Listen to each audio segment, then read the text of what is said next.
Hello, everybody. Welcome to the 2022 Guide to the Transplant List Conference.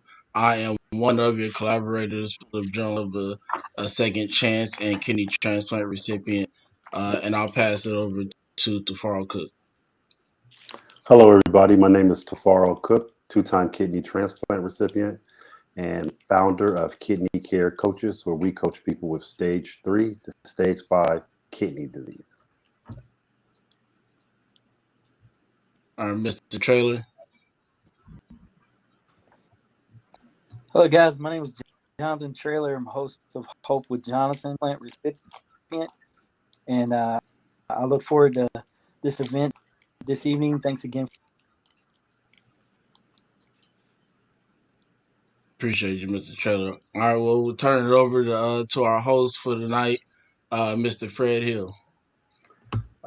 Good evening, good afternoon, wherever you are. Here it's 6 o'clock in afternoon for me, evening for me. So listen, I am Fred Hill, excited. From Dialysis It's Not Your Life. It's the foundation that we've started, but we want to welcome everyone to the 2022 Guide to the Transplant List Conference. We're excited. We have awesome speakers today that will be sharing and helping us all out. So I ask everyone, if you have any questions, just put them in the chat and we're going to go from there and make sure we get everything answered. Just want to give a great shout out to all the collaborators that are here that really helped us out, but a big thank you to Philip Jones of A Second Chance for really reaching out and getting all this together. So I'm going to go ahead and do this to you, man. I appreciate you, and also for having me here today. I'm excited because we have some awesome speakers. And today we're going to start today with Dr. Sharika. Did I say that right? Sharika Brookins. Sharika Brookins, MD, FASN, is a kidney health physician on a journey to empower others about nutrition, disease prevention, transplantation, and health disparities. Dr. Brookins is a board certified nephrologist and internist in Georgia. She is the founder and CEO of Remote Renal Care, a telehealth kidney private practice, and the first of its kind in Georgia. Dr. Brookins is a published author in medical scientific journals and digital media, a member of leading medical societies, and featured on WebMD, Medscape, ABC News, Women to Watch, and C-SPAN with the USDA. So everyone, please help me welcome Dr. Sharika Brookins. Welcome. Thank you, Mr. Hill. And thank you guys, Tafaro, Philip, and Jonathan, for inviting me back for another one of your great conferences. I remember doing the blood pressure and the diabetes one recently. So it's always a pleasure and an honor to join you all and your online community when it comes to bringing, awareness to kidney disease and transplantation. So my take today is to share with you some tips on preparing for transplantation and the do's and don'ts of once you get on the kidney transplant list. So I do have a presentation to share.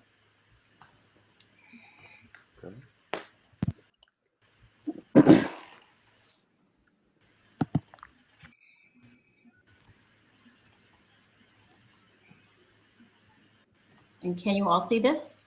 Hold on 1 second. I got to bring it in. Oh, okay. So I'll just, before we start, and you can see the actual presentation, but one of the things that I did in the beginning of January, in the month of January, this is where we start new goals. Everyone wants to start anew. So what we created was 5 steps on planning to have a new kidney. So that's what I'm showing today for those who are viewing as well as listening. This 5-step guide is on our website, which is remoterenal.com. And so we'll start with steps 1, and that is pretty much discussing with your general nephrologist. Now, before I dive into step 1, I will say, I think one of the most important steps is to acknowledge that this is something that you want to do and be prepared for this commitment and having patience, because the kidney transplant process, as well as most other transplant processes, but more specifically the kidney transplant process, requires a lot of patience. Generally, the wait time for kidneys is a lot longer than the other organs. So this does take a lot of patience. Are you able to see this first slide? Yes. Yes. Yes. Okay. All right. So with starting out to plan for a new kidney, now I am a general nephrologist. So this is kind of what I walk my patients through when we're planning for a new kidney. So the first step is to actually have that discussion with your general nephrologist. And these are just a part of that step one. Once we determine that, yes, we are, we are someone that would consider, we as in my patient, they would consider getting a new kidney, giving them this checklist. So the first thing would be to evaluate your EGFR. And simplified in layman's terms is what you may be told from your nephrologist about what is your percent function. Now we know technically it's not really the percent function, but in layman's terms, it's the best way to explain to you how well your kidneys are functioning. So looking at your EGFR, at least for the past 2 to 3 years. This is important because you're able to see the trend that your kidney function is taking. So if 3 years ago, from 3 years ago to 2 years ago, your EGFR has declined by maybe 5%, and you notice that between 2 years and 1 year that it's also doing 5%, then you can kind of anticipate maybe just how long it will take you until you get to that threshold. So gathering up your kidney function values for the past 2 to 3 years. And this is important for people who are more so around a stage 4 to kind of prepare yourself for your trajectory of your kidney disease. The next step would be to see if those values have dropped by over 15 within 3 years. And so if you're at, let's say, 30%, and you've noticed, well, 3 years ago I was 45%, then unless you're making any changes in your diet, in your medications, in your fitness, unless you are not making any changes, there is a likelihood that you could drop another 15 points in 3 years. So just mentally getting prepared to where your kidney function could be in another 3 years. And so the next step would be to discuss your transplant goals with your nephrologist. And your transplant goals, that's very general, but the most important thing is making them aware of, yes, I would like to have a kidney transplant if that topic has not been brought up to you already. So even if you are at 30%, you should have still had the discussion about whether or not you want to transplant, either just a yay or nay. However, once you do get to 20%, you do qualify for being placed on the wait list. And at that time, you would want to decide on what will be your transplant center of choice. So I know here in the state of Georgia, we do have 3 transplant facilities, 4 including children's, but we do have 3 transplant facilities. So one of the things that I review with my patients, we may have this one center locally, but there are other centers that you could select to be your primary center. So which would be your primary center of choice. And then at that point, once we get to 20%, we will proceed with the referral to the transplant center. So this step 1 plan is definitely for those before you get to 20%, but it can also apply to those who are at or below 20%. And I also like to say this isn't just for those who are non-dialysis. If you are dialysis and maybe never had that discussion, it's never too late to have the transplant discussion. Step 2. So on the step 2 action plan, we have the first item on the checklist would be to prepare to travel for a visit. to have a visit with the transplant nephrologist. So, for instance, if my patient locally said they wanted to list a transplant center that was outside of our town as their primary, then they have to be prepared to have that initial visit with the transplant nephrologist.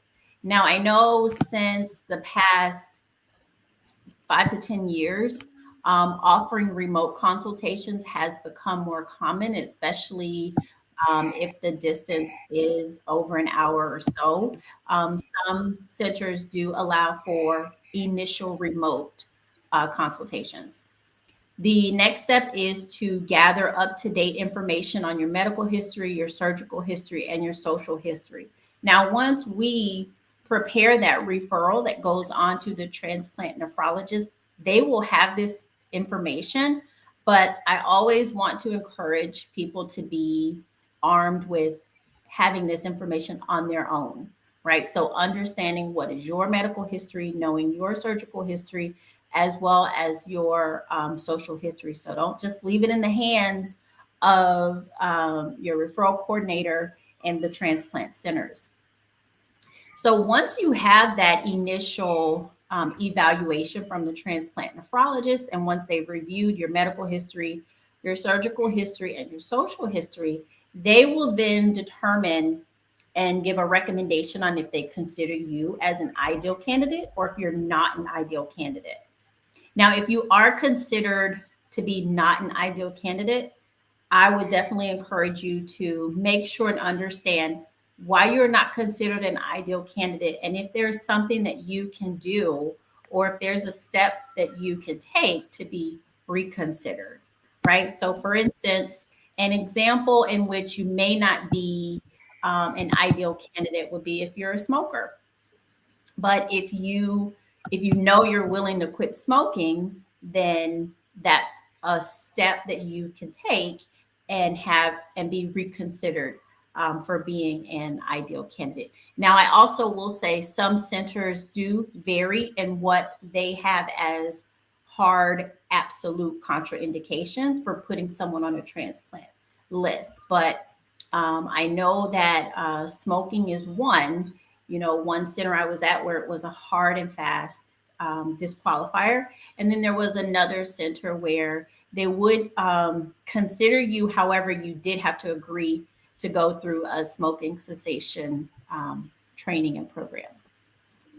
So step 3 would be to prepare your schedule to meet with other members of the transplant team. So once you're considered an ideal candidate, the next step is now you have to meet all the other members of the transplant team, which actually consists of, in some places over 6 different specialist professionals that are on this team. So you have a social worker, you have the surgeons, you have case managers, you of course have your transplant coordinator, you have mental health, you have whatever subspecialists, whether it be cardiology or GI that you're referred to. So your transplant team could consist of a lot of different professionals.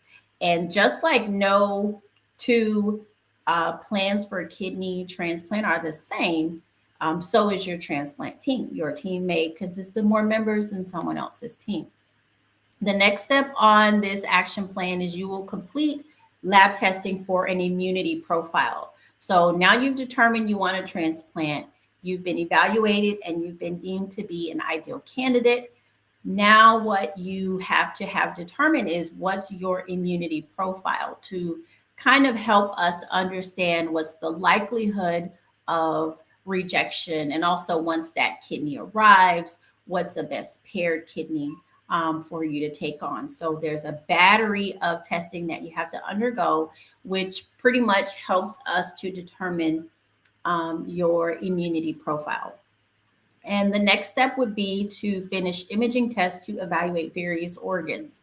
So we do have you undergo various imaging tests, whether it be a cardiac cath, whether it be a CAT scan, whether it be a renal ultrasound, a chest x-ray. There are a variety of imaging tests that you have to undergo to look at different organs like your lungs, your existing kidneys, your heart.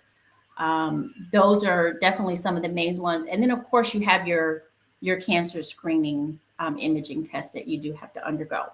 So once you complete all that, which becomes a part of your final package, you do have to meet with mental health and social work specialists. So they also become a part of your transplant team.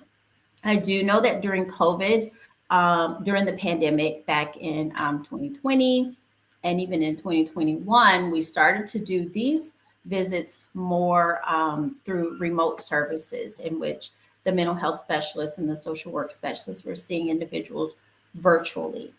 And then you also have to discuss plans with a financial counselor.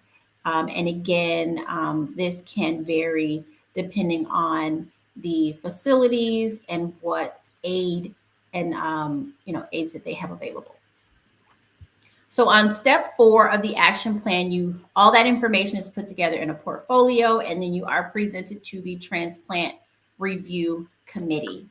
And pretty much it's just like a round table in which everyone provides their updates on your portfolio, either recommendations on what needs to be completed if not completed, or giving their opinion on potential outcomes.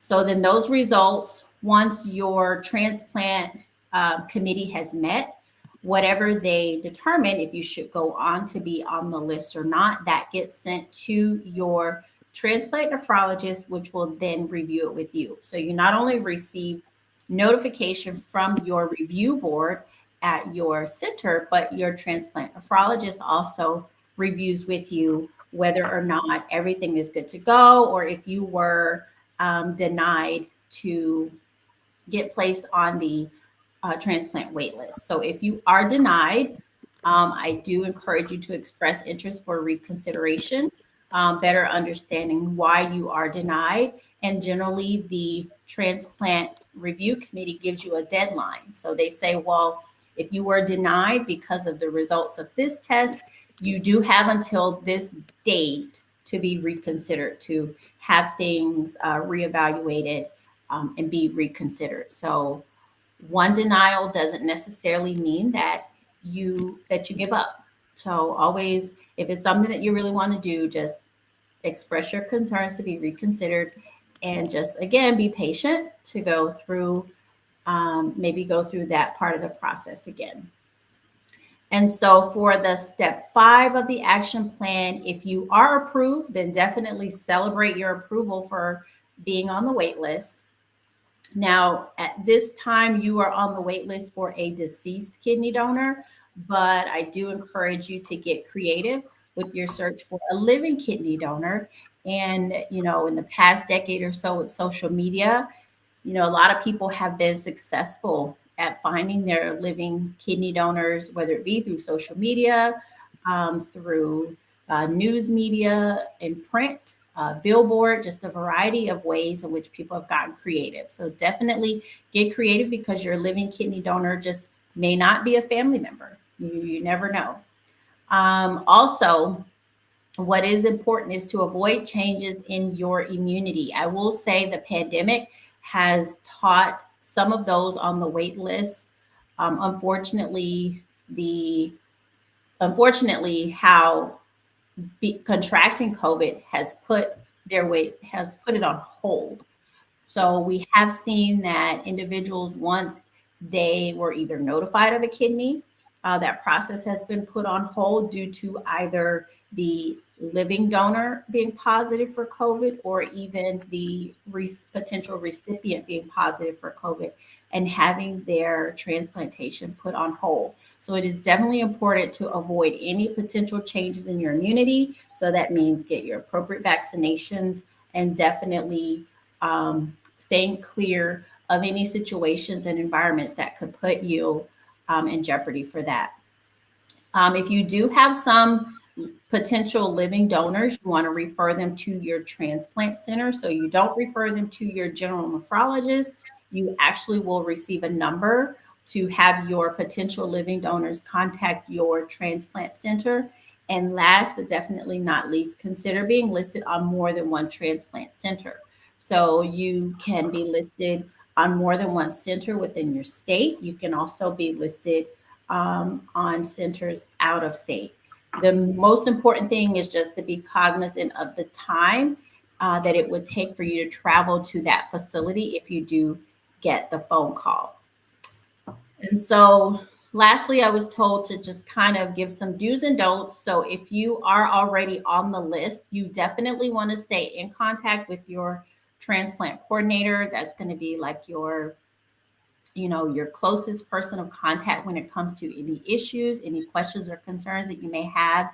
You definitely want to stay up to date on your screenings. So even if, something falls through the crack where you're not notified by a letter, still, do your own due diligence to make sure you have all of your screenings on your calendar and when you should have them done, because you don't want anything to delay or offset you being on the wait list. And if there are any changes, definitely notify your coordinator. So one of the things I encourage people is if you aren't sure of what the COVID guidelines are within your center, and notify your coordinator and ask them. So what happens if I develop COVID? They may say, hey, as long as you're symptom free, it won't stop anything over here at this center. But you may have some centers that say, well, if you develop COVID, we have to wait. Or if you test positive, you may have to wait 10 days. You just never know. So I definitely encourage you to find out what are the guidelines at your center. And for the don'ts, I would just definitely say don't give up.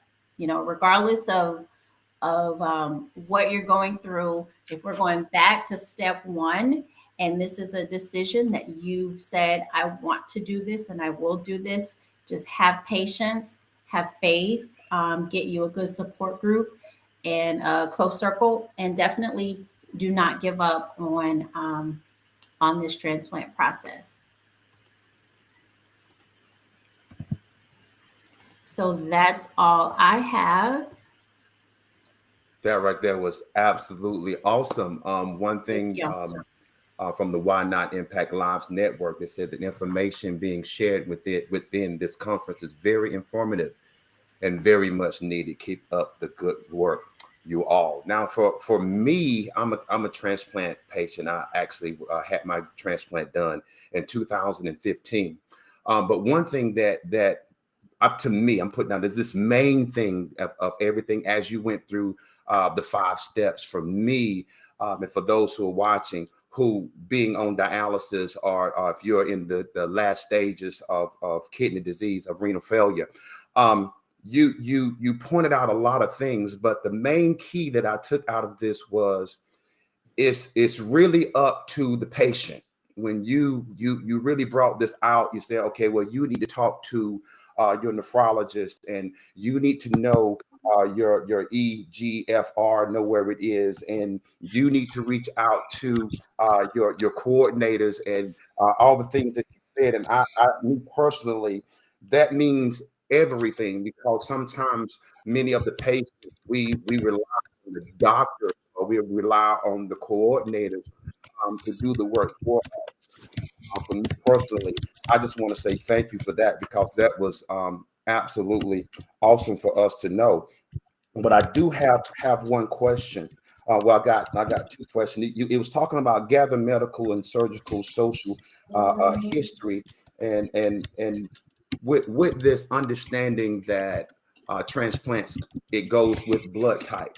How do you find out your blood type? I just wanted to throw it in. Maybe that's a crazy question, but I wanted to know that, because I didn't know mine, and all I knew was I'm sitting up in there, and they said, okay, we ready for you. And the more I asked, I didn't get anything. And so until I got to MUSC, and they took me in. So is that right there for me to find out? I know I asked, but I did not get that answer even prior until I got to MUSC. Yeah. So on average, most people may not know their blood type, but there are certain situations in your history that if you have had something done, you may know your blood type. Like, for instance, me as a mom, I know my blood type because of going through a delivery process with my daughters. I didn't know my blood type prior to that, right?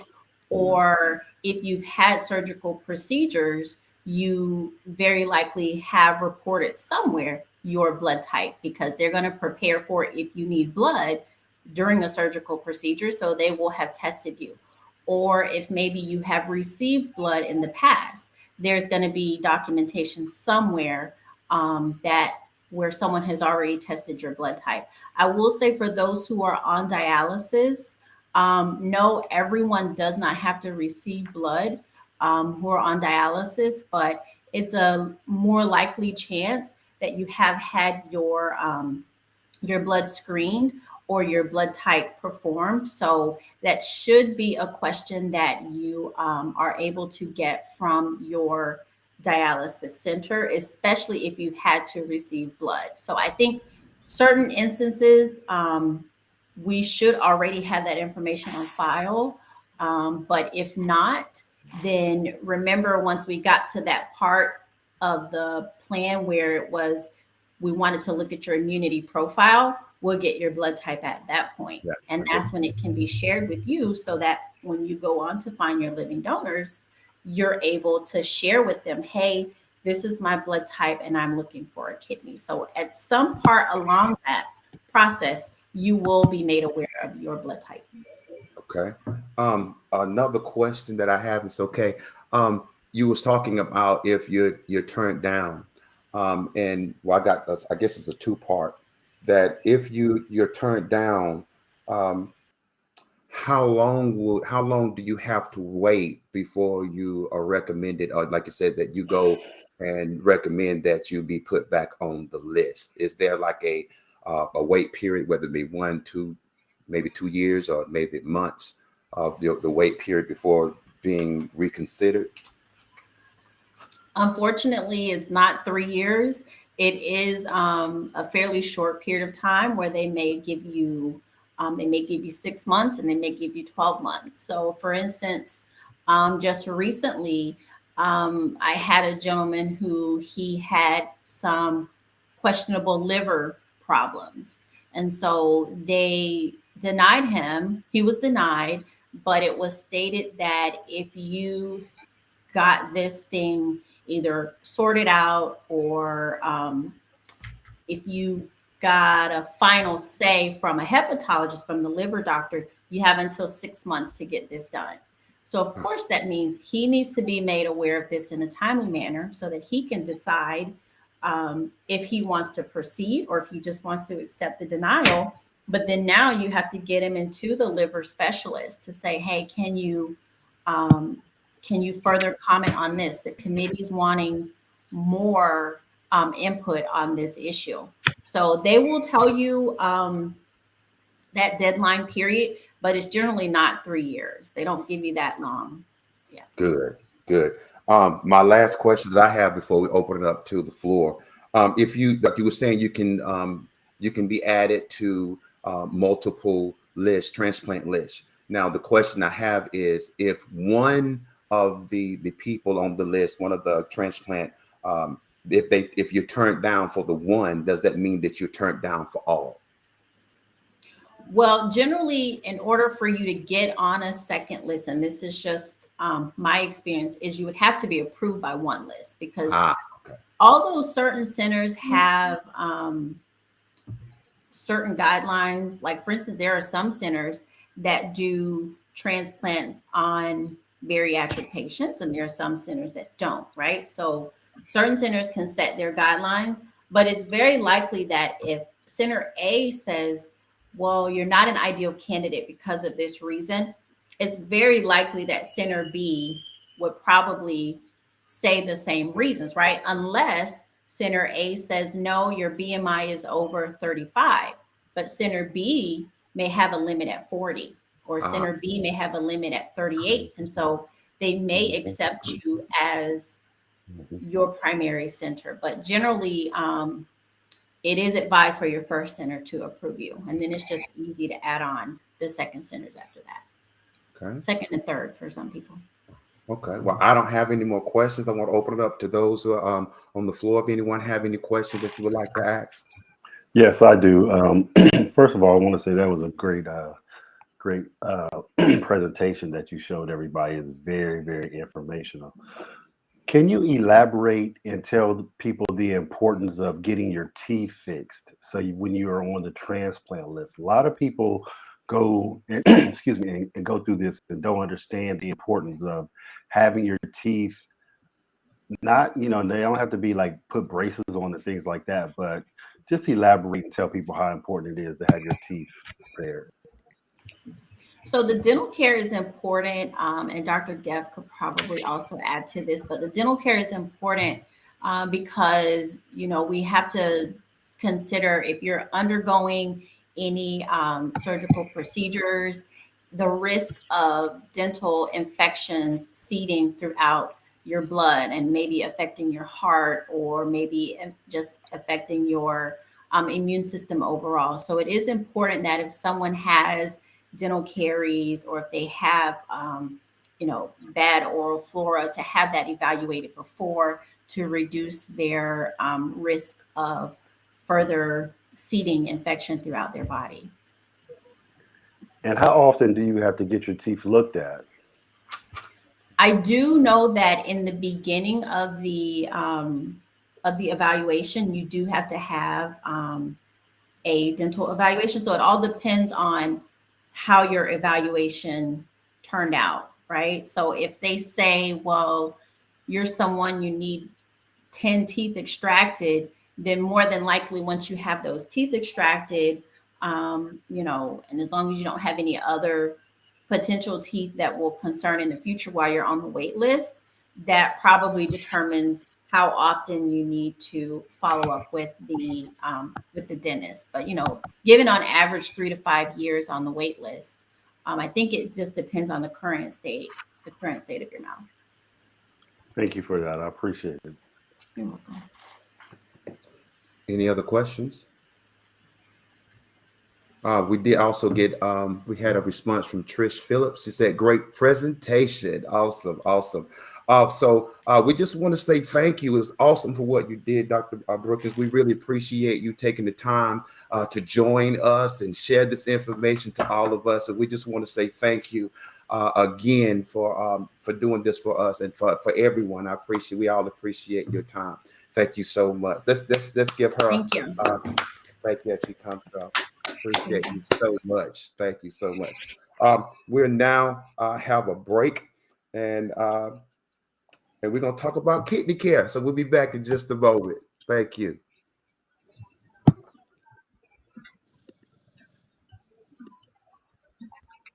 DeFar, that's you. Oh, sorry. Okay, sorry about that. Hi, my name is Tafaro Cook, two-time kidney transplant recipient and founder of Kidney Care Coaches, where we coach people with stage 3 to stage 5 kidney disease. Those that might not know that when I was on dialysis, and I did dialysis for over a decade, I own my own fitness studio, and I would create programs in the dialysis center to help patients who were waiting for kidney transplants or just on dialysis. So what I do now is I coach people. I am what we consider your accountability coach. We coach people with stage 3 to stage 5 kidney disease. We work with them with 3 services. We have membership site, group sessions, and coaching with one-on-one patients also. Our goal is to hold you accountable and be your accountability coach as well. And that's what we do. We also walk you through the process and get you to understand what's going on with your medications, your nutrition, and your exercise, and also help you with coping mechanisms while you're going through this process. So if you know anyone who needs coaching with their kidney disease, hit us up at kidneycarecoaches.com. Thank you.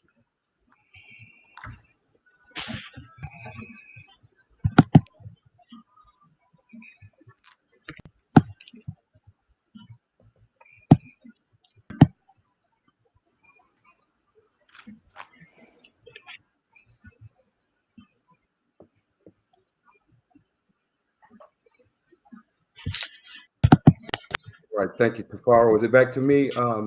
Back. Okay. Yes. Thank you, Tafaro. We appreciate kidney coaches doing some great, great, awesome things for all of us with the kidney disease, kidney transplants, and also on dialysis. So we appreciate all that you're doing. Right now, we're going to shift and we're going to move into Dr. Hope I say this right. Dale Gift, MD. Did I pronounce your name right, sir? All right, well, make sure I got it right. MD is a board certified in advanced heart failure, transplant cardiology, internal medicines, cardiovascular disease, echocardiography, and nuclear cardiology. He earned his bachelor degree in Turn that light up. Down. philosophy and religion at Columbia University. He's very educated. Also went to Sackler School of Medicine, Tel Aviv University in Israel. And he did his residency in Cedars Sinai Medical Center, followed by the fellowship in cardiology. Gotta get these words right. My eyes kind of messed up. Subspecialty training in advanced heart failure, heart transplant, medical circulatory support, and pulmonary hypertension at Cedars Sinai. As well, Dr. Geff has a keen interest in both research and teaching, as he's published on a wide variety of topics and is actively part of many clinical trials. He gives lectures routinely to pre-med medical students and fellows, excuse me, and has spoken at various conferences. He's both nationally and internationally a resident. As a resident, Dr. Geff was awarded the Ben Newman Award for Excellence in Patient Care during fellowship. He received the award of Outstanding Fellowship of the Year. He is currently Associate Director, Pulmonary Hypertension Research and Education. Wow. We want to take time and we just want to welcome you today, Dr. Dale Gift. How you doing today? Just come on in. Come on in. How you doing today? Great. Can you hear me okay? Yes, we Great. can. Thank you so much. Thank you so much for having me. This is I don't know, the second or third time I've been privileged to be part of an amazing presentation and program like this. I really appreciate the offer to be part of this and to be part of this panel. You guys do amazing work, and I really applaud you for that. I'm also really happy to be following Dr. Brookins because that was an amazing presentation and so well organized and eloquent. And a lot of those steps are the exact same steps that heart transplant patients have to go through as well. There are clearly some differences in the world of heart transplant from kidney or liver or other organ transplantation, and I'll emphasize some of those differences. But you know, a lot of them really overlap, and in many ways they're very similar. I know that I'm sharing my screen here still in this mode. If I hit slide mode, I just wonder if it can still. Is that better? I can see it. Can you see it fully? Okay. Yeah. All right. So, how does one get themselves prepared to be a heart transplant recipient, to be a candidate for that? And as Dr. Brookins said, once you are on the list, how does one make sure they stay a good candidate on the list? Because it's important to remember that once on the list, there's nothing finalized. It's fluid. It's something that can change over time, because depending on where you are on the list, what your urgency is and what your status on the list is, you may be waiting for days to weeks to months to years, and things can change over time. So it's very important to be aware of that, to be on top of certain things. Now, I'm trying to move. Let me see.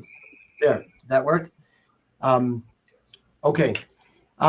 Everyone should be well aware of the fact that heart failure is still such a huge burden across the world in terms of health and also in terms of finances, and on just what a burden this plays on in our country especially.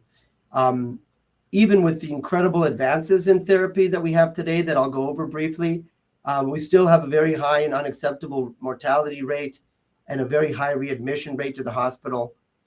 These things really have improved significantly, but need to be even better. Now, how far have we come in the world of in the world today? I love this slide that I found once. In 1998, we were telling people, don't get into strangers' cars, don't meet strange people from the internet. And now we literally summon strangers from the internet so we can get into their car, Uber and whatnot. So that's not, in many facets of life, we've come a very long way. But in the world of heart failure, we've actually come a very, very long way as well. And it's important. The reason I'm emphasizing this before I get into the actual details about being on a transplant list is it's crucial to understand how far we've come and how many therapies there are today that have shown to improve survival and improve symptoms, keep people out of the hospital, because you really want to make transplant a last option. You want to delay it as much as you can in most cases, and hopefully prevent it if possible. So if you look back here in 1984, if you looked at the kind of therapies one had for heart failure of different stages of heart failure, we see there really weren't that many options. You had diuretics, which we still, of course, use today.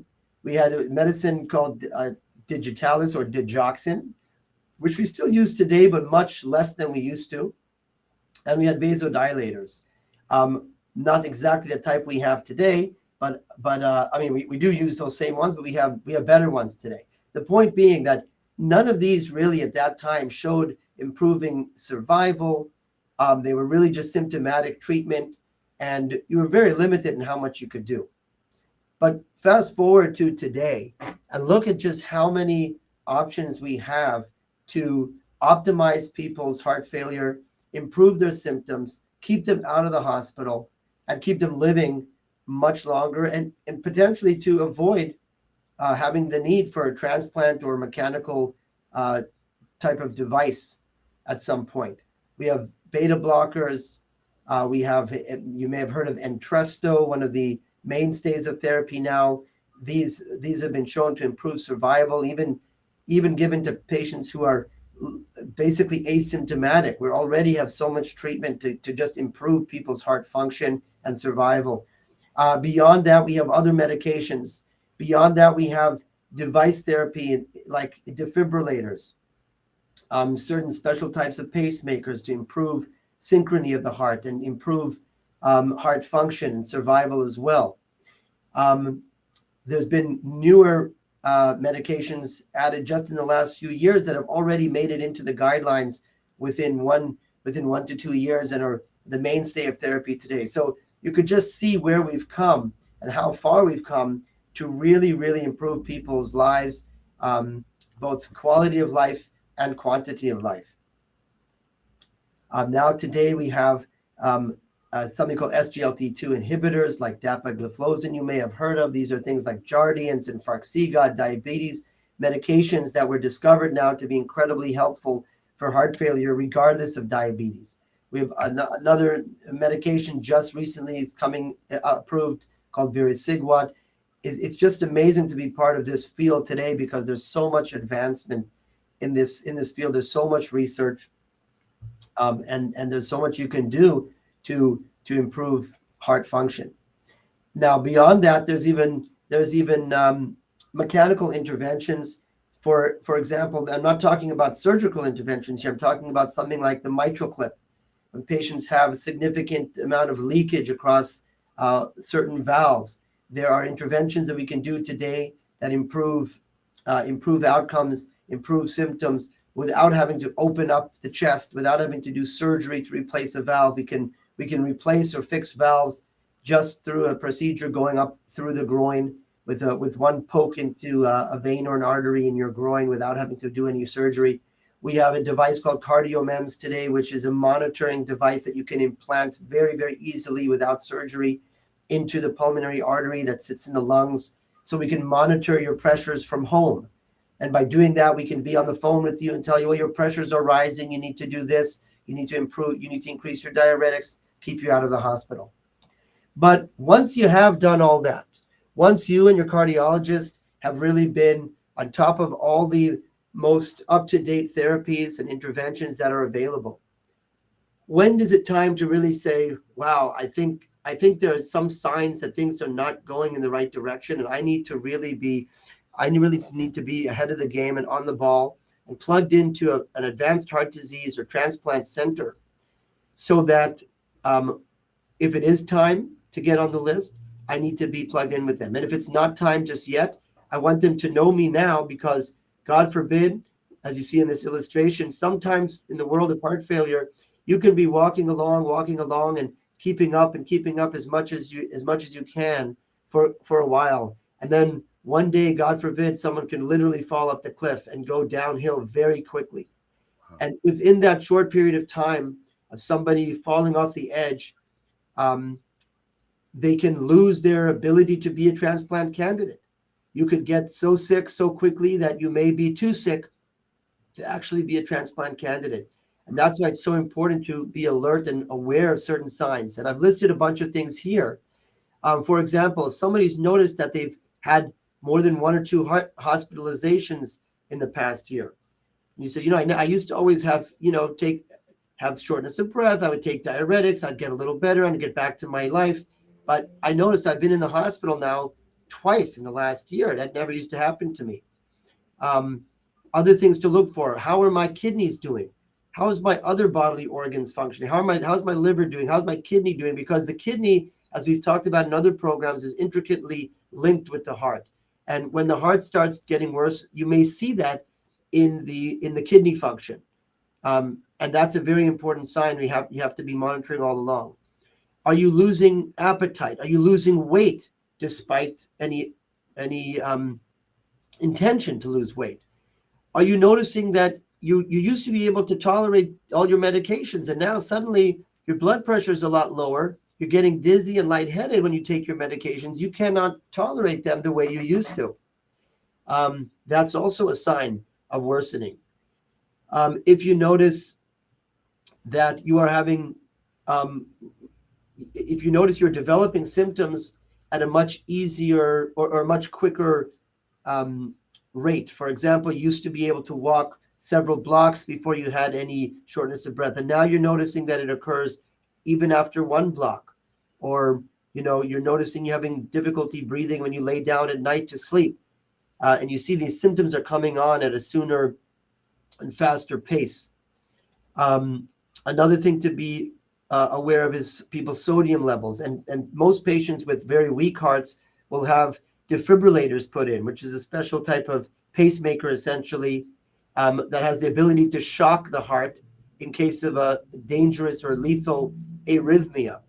And if somebody notices that they've had a shock, or they never had a shock before, or they've had multiple shocks, these are signs that the heart is not happy. The heart is getting worse. That is when you absolutely need to be plugged into an advanced heart disease center or a transplant center where people can start working you up and determining, is now the time you need to be on the list. Now, this is a really interesting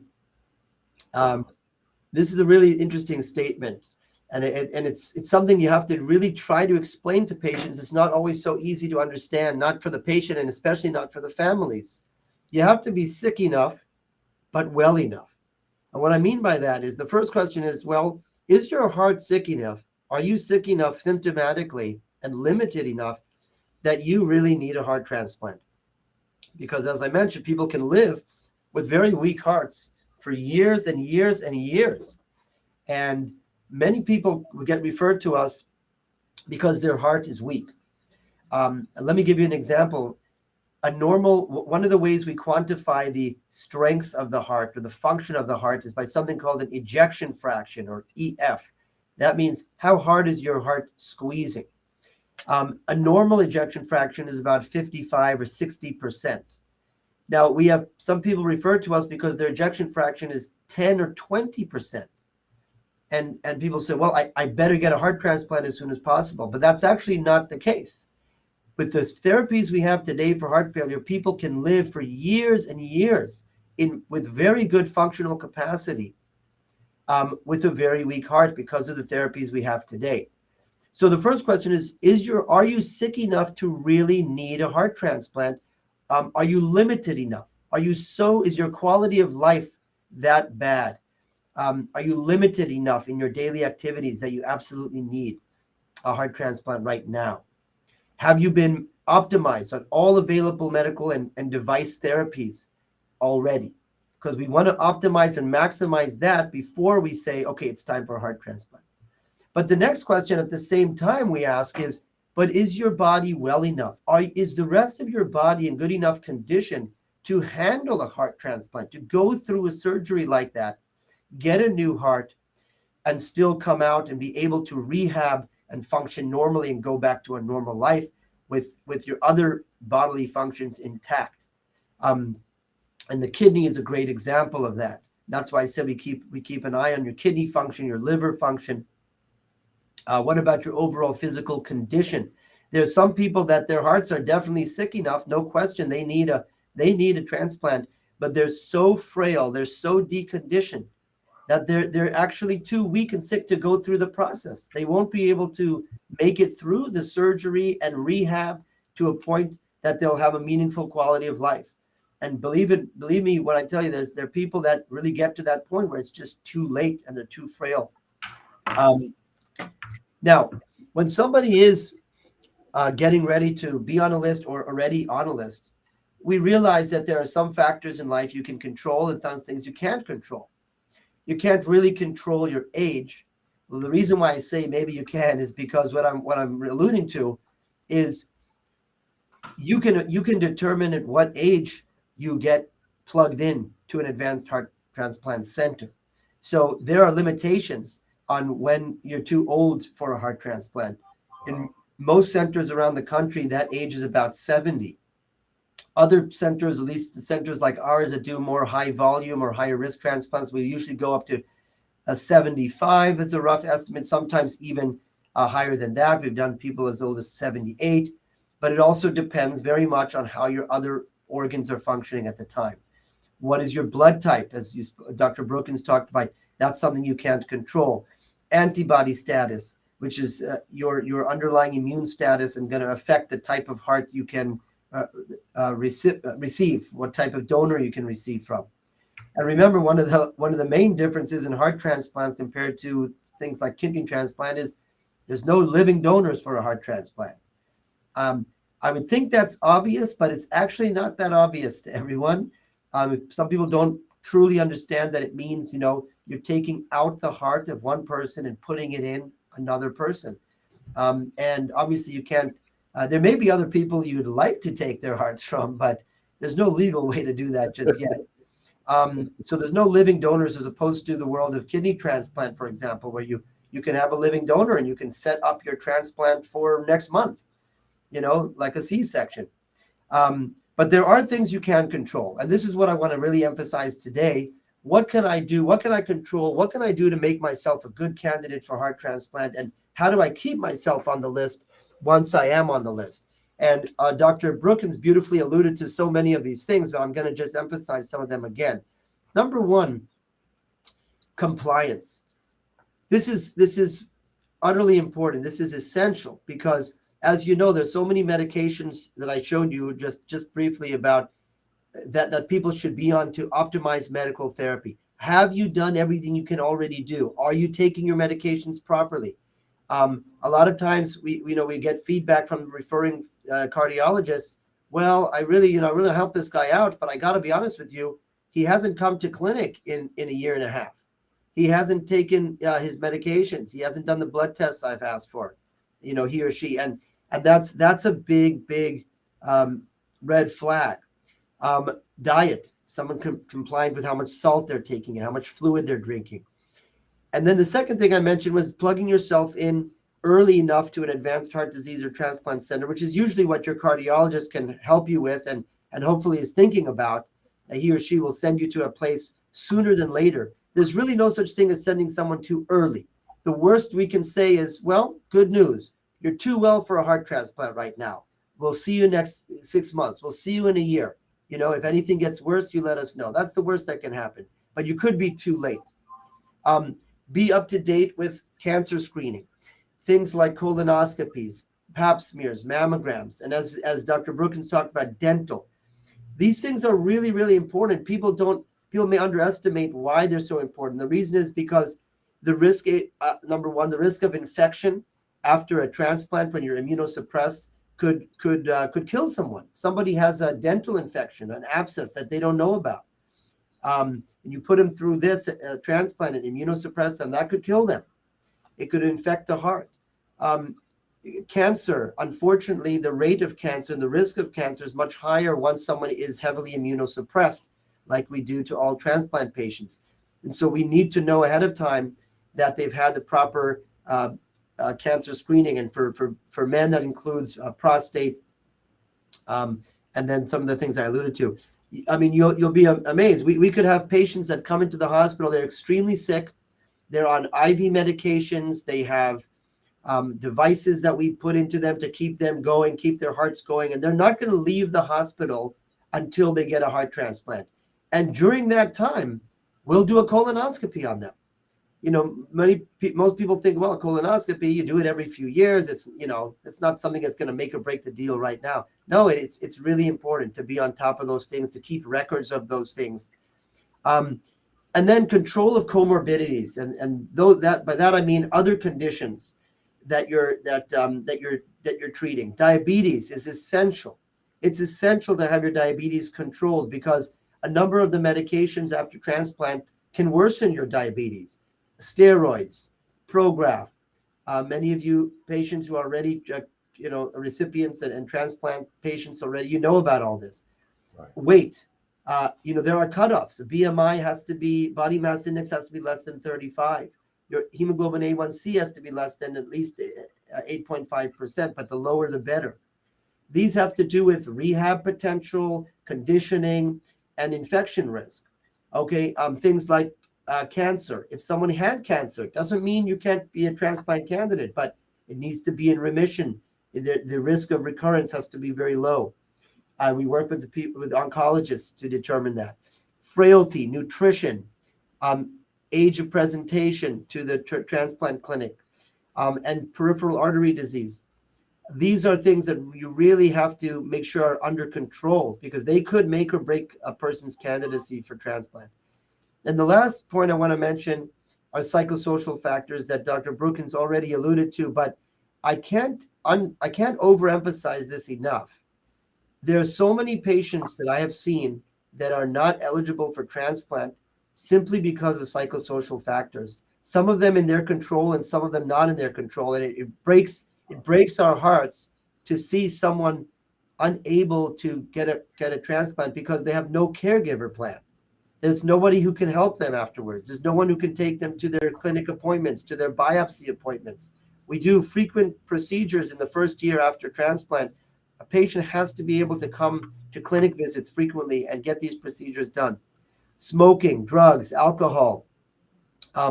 These are absolutely contraindicated. When I say alcohol, I mean rare or social alcohol is acceptable, but excessive alcohol, drug use, smoking is absolutely unacceptable. And insurance companies will not pay for transplants, even if the transplant center, said, well, we feel for you. We'd love to bend the rules and let you get a transplant. Insurance companies may not pay for it. They'll say, no, sorry, you have to have 3 to 6 months of abstinence, and you have to prove that with recurrent screening. Caregiver plans, family support. It's so important because it's not just the patient who goes through this process. It's the whole family and friends and people involved. Psychiatric conditions have to be well controlled. One of the reasons these are so important is because the medication you take after transplant is a little different from just your usual blood pressure medications, for example. Somebody who goes without their blood pressure medicine or their diet or their cholesterol medication for a week or two, they're probably not going to die. But if you go without your immunosuppression for a week, you absolutely could die from that. Your heart can go into rejection, and you can die from that. And this is another one of the areas where a heart transplant is different from some of the other transplants. Yes, you could go into severe rejection of other organ transplants and you could die from that too. But, if somebody's kidney fails and they go into severe rejection, they go back on dialysis. Someone's heart fails and it doesn't work, well, they die.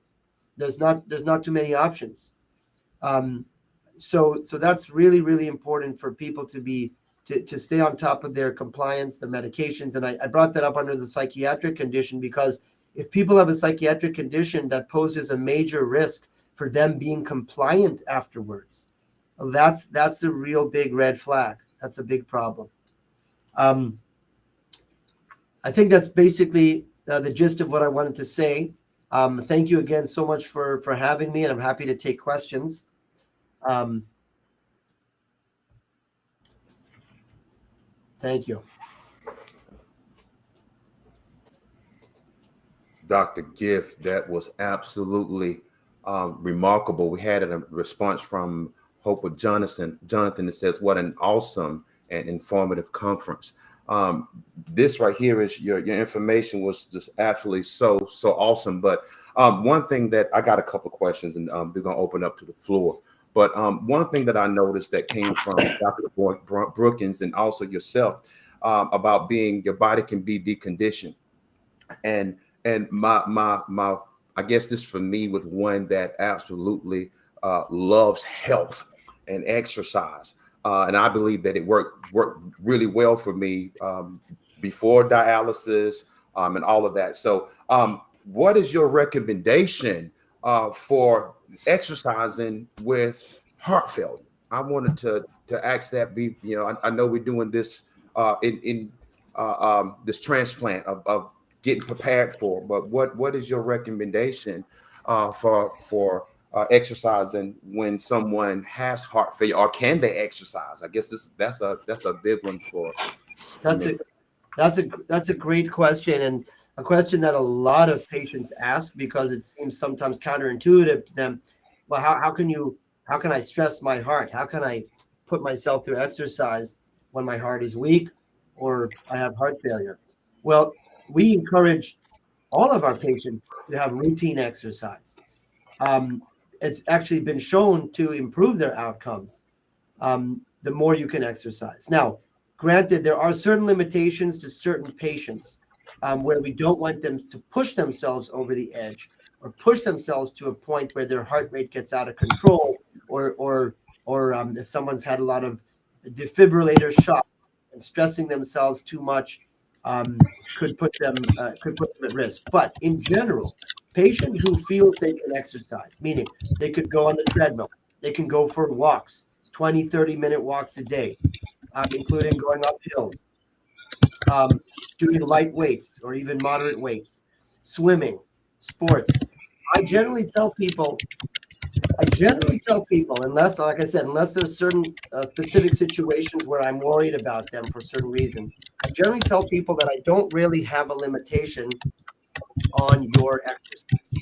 If you feel comfortable doing something, if you can do it without feeling like you're putting yourself totally out of breath, if you feel good about it, I'm good with it. If you play basketball and you feel good playing basketball, I want you to play basketball. If you can jog, if you can jog for half a mile, I want you to jog a half a mile. So I really don't restrict people's exercise, but I do tell them in general, I don't want you to push yourself to the point that you can't go any further. I don't want you to push yourself to the max. I want you to certainly do a moderate amount of exercise where you feel comfortable doing it. And for every person, that's different. But at least something, even if it's just going for walks, several blocks a day. For some people, that's all it is.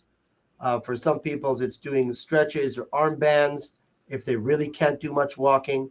But I encourage as much exercise as someone can do without pushing themselves to the point that they have to stop. That's sort of the guideline I usually recommend.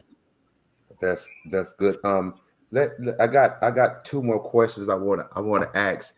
I was talking with, well, I guess with this, I was talking with one lady. She's actually on the transplant list for a kidney, but her sister and her mom has had heart transplants.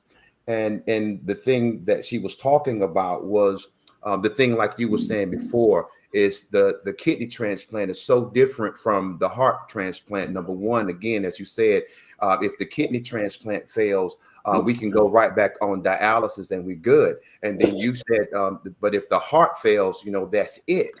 And then on top of that, she was talking about, and we were talking about, so the fear itself of the actual transplant surgery, of how the heart is actually removed from the body, and we know we can't live without that heart, and then you take this other heart and place it back in. And so in the mentality of like someone like me that don't know anything about this is, okay, I die for a minute and then you bring me back. And she was talking about, so what if, this is the question, how do you calm the patient or the nerves of the patient, of understanding the seriousness of the transplant, that again, the heart is taken out and it's going to be put back in. How do you calm that?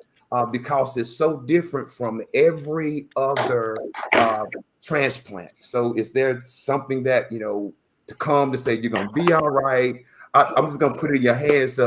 How do you calm that mindset of the transplant recipient? Well, for one thing, we try to give them a lot of reassurance that this is something that's been done now for many, many years, and the outcomes are excellent. The outcomes are excellent. This is that the people, the surgeons we have doing these procedures are so skilled and experienced, and people do great. People do great. And number two is, interestingly, most people, when they're actually that sick and their heart is that bad that they're waiting for a transplant, to be honest, a lot of them, I don't have to calm them about that. They just want that heart.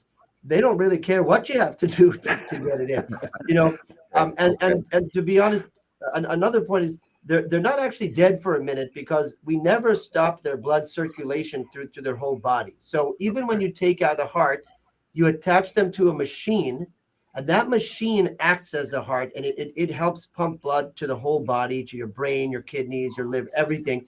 So you're never without blood flow really to your body. So it's not like they really die for a little bit and then you have to revive them. You keep blood flow going to their body the whole time. So that's reassuring that they should know that as well. I just wanted to mention one thing that I didn't want to be misunderstood about. I said before that one of the differences, your kidney fails, you go back on dialysis. Heart fails, you may not have any option. But for people who are out there with the heart transplant waiting, that's not to say we cannot treat rejection. Many people have rejection of the heart as well. And I was bringing it up in the context of people who are not compliant. They stop taking their medicines for a week or two, and those patients are going to have a hard time getting back. But it happens to patients who are very compliant. It just happens. The risk of rejection is still there. And so if someone comes in and has rejection, it doesn't mean they're going to die at all. We have treatment for rejection. We have different levels of treatment for rejection. And even if the heart is in terrible condition, we've had to put people on bypass machines and treat them for rejection and ultimately get them off the machines, and then they go home again. So even if you come in extremely sick, there's still treatment for rejection, still ways to get them back on their feet and save them. So I don't want to be misunderstood about that rejection means it's over. That's not the case. Okay. One response from Dr. Brookins, she said, needing a new heart and kidney does place you on a different place on the wait list. That right there is absolutely, I guess that's reassuring. I guess I don't know if it places you up. I don't know. I guess that would be my question. The way it actually works, because we have many patients, and I'm sure Dr. Brookins has many too, who have needed a heart and a kidney. we've talked about how they're very closely related and linked. And so many patients need both. Not every transplant center does both, but many do. And so that's a very important point too. If you live in an area where you need a high volume transplant center that does dual organ transplants, you need to know that. You need to get to a place like that. Some patients have to move across the country or move to another state for a brief period of time in order to get a transplant, and later on they can move back home potentially. Everything's stable. But if you're the status listing for heart transplants are basically a status 1 through 6 or 1 through 7. And yes, they in the last couple of years, they actually did redo the way they rank the list, the way they put people at different statuses. And a dual heart kidney does put you higher up than a regular outpatient who's just waiting for a heart alone. Now, if you're waiting for a heart and kidney, it goes by the heart. In other words, they wait to find you a heart. And when they find you a heart, they then look at that same donor and they say, okay, is the kidney also good? They don't try to find you a kidney donor and then ask if the heart is good. It follows the heart. So your chance of getting a heart kidney, let's say you needed a kidney alone and just a kidney, your wait time could be 6-7 years, in some cases. If you need a heart kidney, it's going to go by the heart. And most of the time our wait times are not that long. We're talking about, if you're an outpatient, maybe a couple of years. If you're an inpatient who's stuck in the hospital, we're probably talking about weeks to months. Oh, okay. Well, let me ask a question on when you were talking about the patient transplant. And I wrote this down. It may sound crazy, but I just wanted to know, when you're looking at the heart transplant, and I know you was talking before that you can be a certain age to where you're too old for a heart transplant. So my question is the heart transplant itself coordinated by age? So if there's a person who may have passed away, God forbid, and that person is like maybe 25 years old, will that heart go to someone around the same age of the deceased, or will it go to someone that's maybe 68 years old? That is a fantastic question. You really asked great questions. The list is not ranked by age of recipient or age of donor. So when organ becomes available, the first thing they do is, it has to match up based on blood type, and it has to match up based on size. The size of the donor recipient have to be similar, and the blood type has to be the same. In the world of kidney transplant, I know that they actually are more progressive about this. Sometimes they can do things with blood types and get around that problem, but not for heart transplant right now. You have to have the same blood type. Anyhow, but the question was, what about the age of the donor and the age of the recipient? So based on the way the list matches you up, no, it will just match up who is next on the list, and here's an organ that's available with the same blood type and size. Now, the places where there is some leeway is when we have an older, we have a patient who's on the list who's in their, let's say in their 70s. Okay. That patient, I may be willing to take an older donor. If a 55-year-old donor comes along and the heart looks pretty good, and I've got a patient on the list who's 20 years old, I don't know if I'm going to take a 55-year-old heart and give it to a 20-year-old. But I may have a 72-year-old on the list, and I'll gladly take a 55-year-old heart for a 70-year-old. Okay. So it's not going to automatically come up on the list for the older guy, but I have the option as a transplant cardiologist, I have the option to say, I don't think this is appropriate for this guy, but I think it may be appropriate for someone else.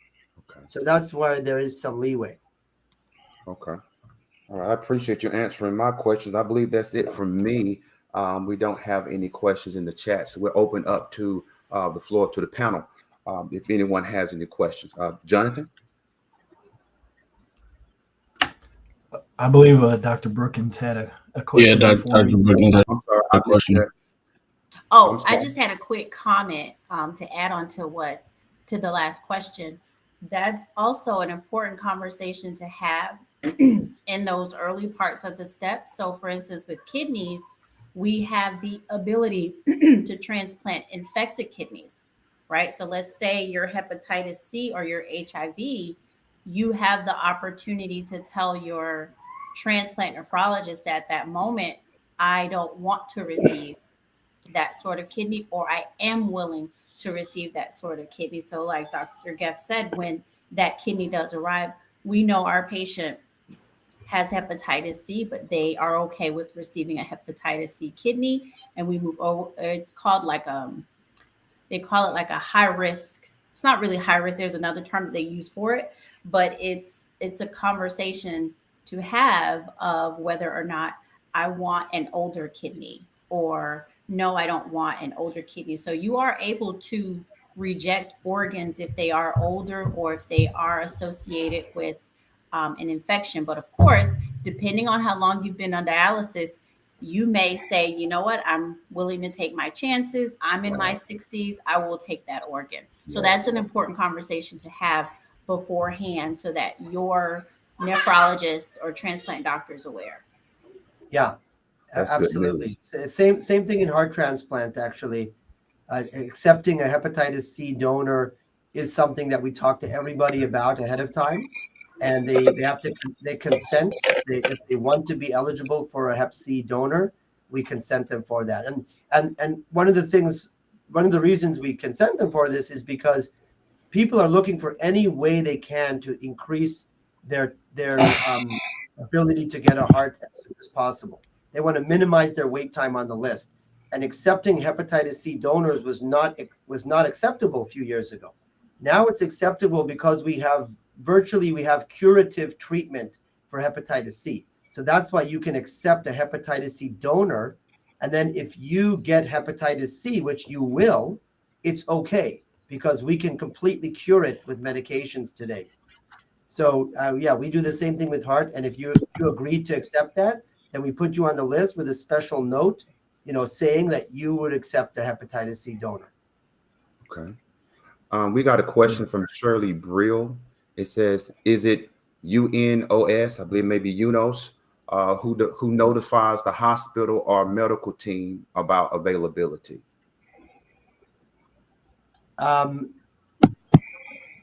Availability, you mean about an organ offer? I assume they mean about an organ offer when it comes to. Yeah, well, you see, every hospital is basically affiliated with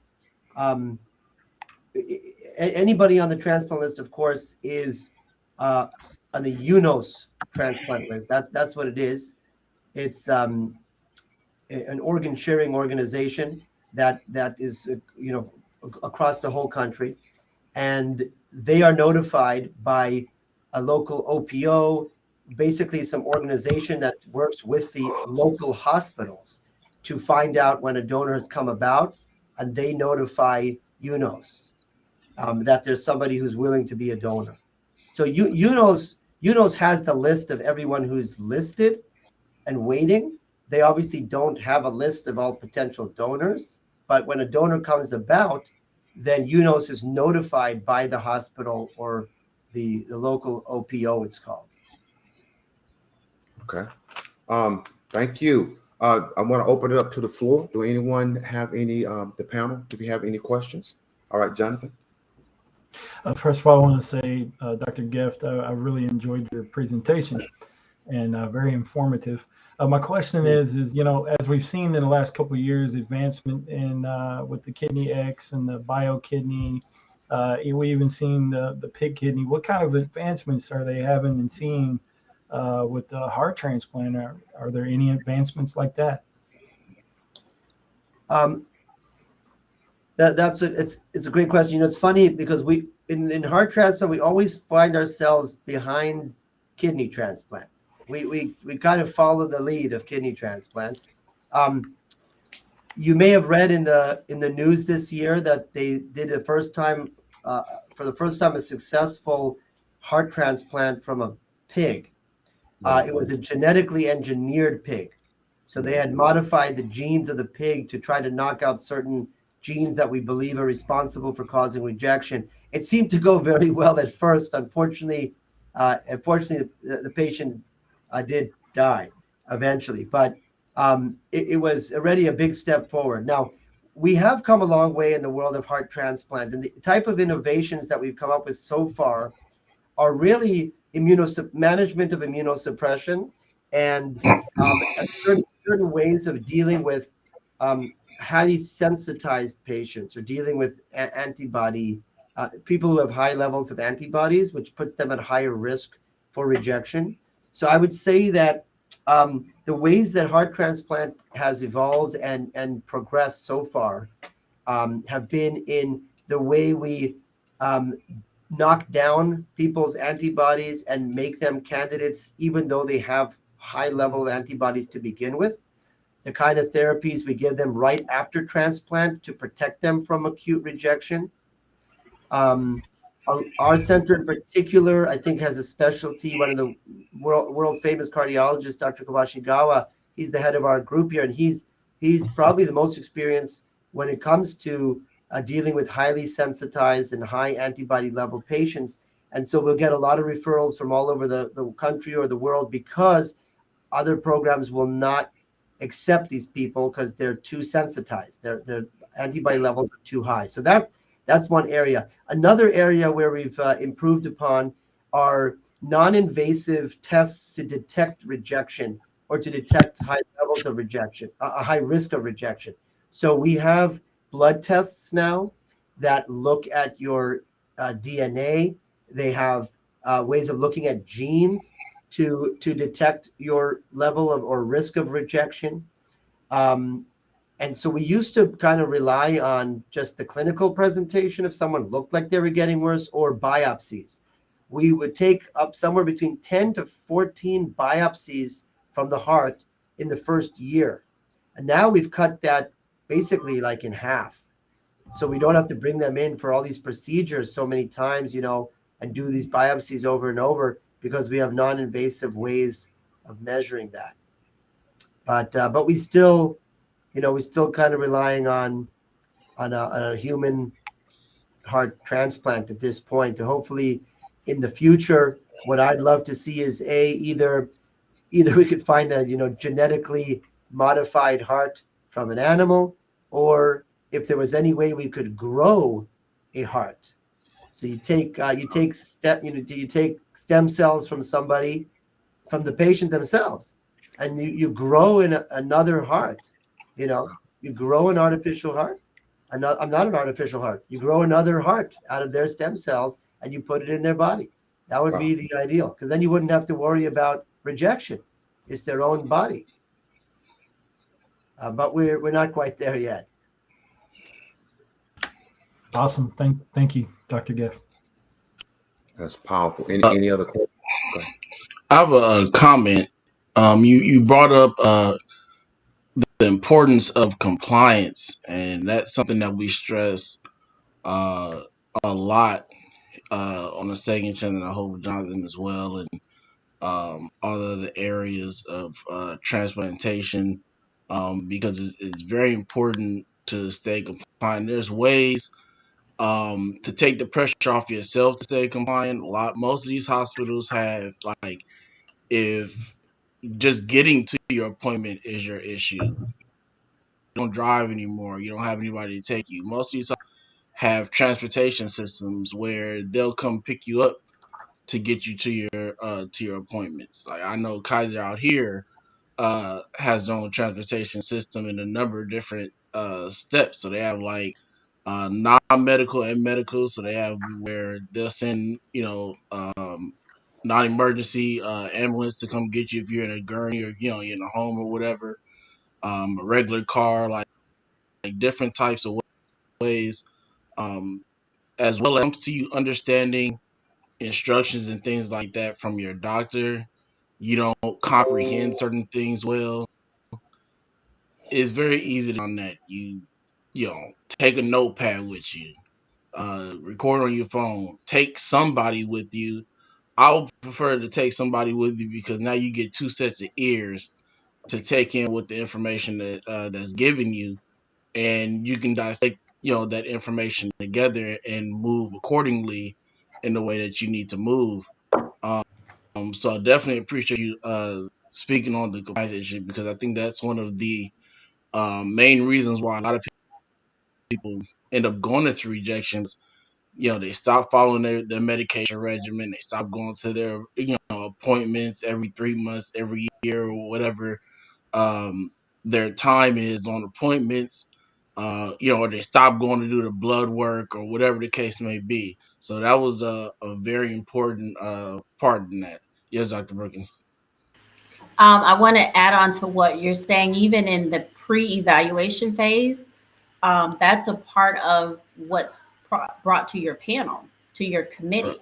So if you show any issues with compliance, even before getting on the kidney transplant, that's brought before, and that could be a reason why someone is denied, right? But then if you realize the denial is from issues with compliance and you rectify those, then you can be reconsidered. So it is definitely something to attend to while you're on the wait list and even before the wait list.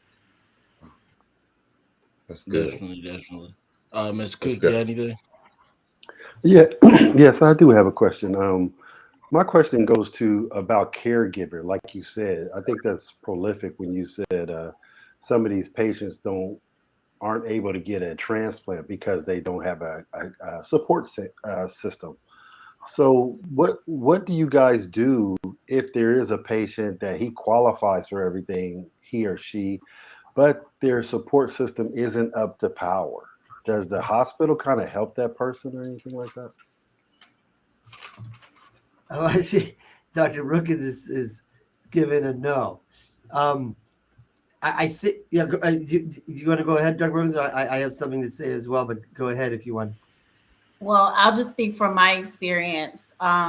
If there is no social support, they are deemed not appropriate, because the consideration, although, as Philip mentioned, some hospitals may provide transportation to get to the appointments, not all hospitals have that opportunity. So if you don't have social support, the thought is, well, you won't have someone to bring you to your appointments, you won't have someone to help remind you with medications, and you won't have someone to help you keep that kidney thriving. So they are considered not an ideal candidate from my experience. Yeah, that's definitely the case um, with us as well. Many patients, unfortunately, have been deemed not appropriate candidates for transplant because they don't have the good caregiver support. But but you were sort of asking, well, what can be done, or what do you try to do? Yeah, We do try to exhaust all efforts to find out, are you sure there's nobody? right, Can you look into your church? Can you look into relatives that live in other states? Maybe they can come live here for 6 months. Maybe you can go live with them and get a transplant there. We really, we're the patient's advocates as well. We want to try to get them there. So we do everything possible, but you're not allowed to pay for a caregiver. So that's one thing that people sometimes ask. Well, will the insurance pay for one, or what if I pay? We don't really allow that. Unfortunately, those things are not very reliable, and um, and so we'll try to with the social worker especially, we will try to work every angle to try to get them to figure out a way to make it work, and and it's not their fault a lot of the time. If someone lives alone, they didn't expect this to happen necessarily. It's they may not be married, they may not have any family around anymore, they may never have had any siblings. It's not their fault. But we definitely try to look into every angle and tell them to look into every angle. But it also has to come from them. You can't just say we'll find a way for you. I mean, they have to show the initiative, and it has to be a really reliable caregiver plan. A lot of times people come in and they don't want their friend to die, so they'll be like, okay, yeah, I'll be their caregiver, but they don't really know what that entails. And then right. the next thing you know, when things aren't going well, they're nowhere to be found, and they're out of the picture. That's happened plenty of times. So if you say you have a caregiver, they got to come to clinic with you. We have to meet them. The social worker has to meet them. They have to know what this entails. It's a real commitment. Thank you for that. We have a question in the comments. I believe this is for you, Dr. Brookins. It says, how important is the social worker for a dialysis patient to be evaluated for a kidney transplant? The social worker is very important in dialysis and even non-dialysis. They are very, very integral part of the team. So during the monthly meetings, the social worker actually reports on who's not on the transplant list, who hasn't been evaluated, how they pretty much give updates on the transplant status. So, for instance, at the monthly dialysis meetings, they will say, well, Mr. C hasn't been evaluated yet, right? Just to kind of give a friendly reminder to the medical director, and then if it's another nephrologist that's taking care of that patient, then they will make that nephrologist aware and say, "Hey, we recommend you give Mr. C an evaluation," or if Mr. C was deemed an inadequate candidate, but there's been some updates, they update the process. So the social workers are very important with being advocates, more so, I would say, for the patients to making sure they are evaluated, especially if the nephrologist doesn't bring it back up, right? And we know that sometimes a lot of patients will say, well, if my doctor doesn't bring it up, maybe I don't qualify, right? Or if my doctor doesn't bring it up, maybe it's not the right time. But those social workers really, in all honesty, they spend more time with the patients on dialysis. And if Mr. C says, yeah, I want to be considered, then that social worker will definitely bring it up. I want to, Trish Phillips, I just thought this was absolutely awesome. I did, because we're always talking about the caregiver for the patient. We're always talking about we got to have a caregiver for the patient. But Trish Phillips, she's a living kidney donor, and she wrote, I couldn't donate till I had a caregiver to move to that city with me for 2 weeks. And I guess like for us, we forget about, I guess, the donor. So the same way that we as kidney transplant patients have to have caregivers, the donors have to have caregivers. I guess this is the first time for me ever, I guess, taking time to realize that. And I think that's awesome. And so for those who are thinking about donating a kidney, that's something for you to think about as well. So the same thing that Dr. Gift was Dr. Gift was saying, go to church, go to the church, go to your neighborhood, look in your family, because what you're doing is a great, great thing for someone in need. And so I just want to, I don't know Trish Fields, but I just want to applaud you for doing that, for giving part of yourself to someone else to live. Thank you. I'm just going to say thank you. I just think that is absolutely awesome. I really do. Are there any other questions? Well, Dr. Gift, we want to tell you, thank you. Thank you. Your information was absolutely remarkable. We just want to just say thank you for coming and sharing with us. We really appreciate you so much. Thanks for having me. Thank you so much. Thanks so much. A quick break, and this is not going to take long. I was told to give a quick break on what I do, and I am Fred Hill. I'm actually the author of Dialysis is Not Your Life. It's available on Amazon.com. Redefining your life while you are on dialysis, to let you know that your life is not over all because you're on dialysis. You can still get your energy back. You can get your life back, get your sex life back, get your groove back, get your energy back. You can understand all because you're on dialysis does not mean that your life is over. And so from the book, we actually birthed a program, Dialysis is Not Your Life program.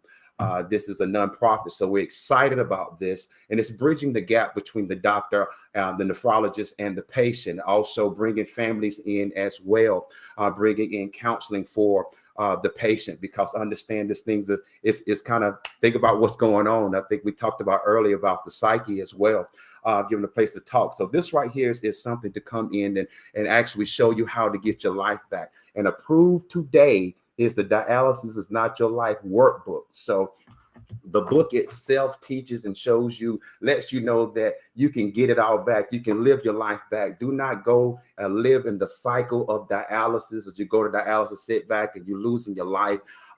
And it can mess up marriages. It can, I mean, it is something else. And so I just want to share this with you. The workbook is coming out. We will give you plans, show you exactly step by step how to get your life back from the book. So right now the book is available on Amazon.com and the workbook is coming. So I got the final proof today saying, hey, we're good, we're ready. And also please check us out at dialysisisnotyourlife.com.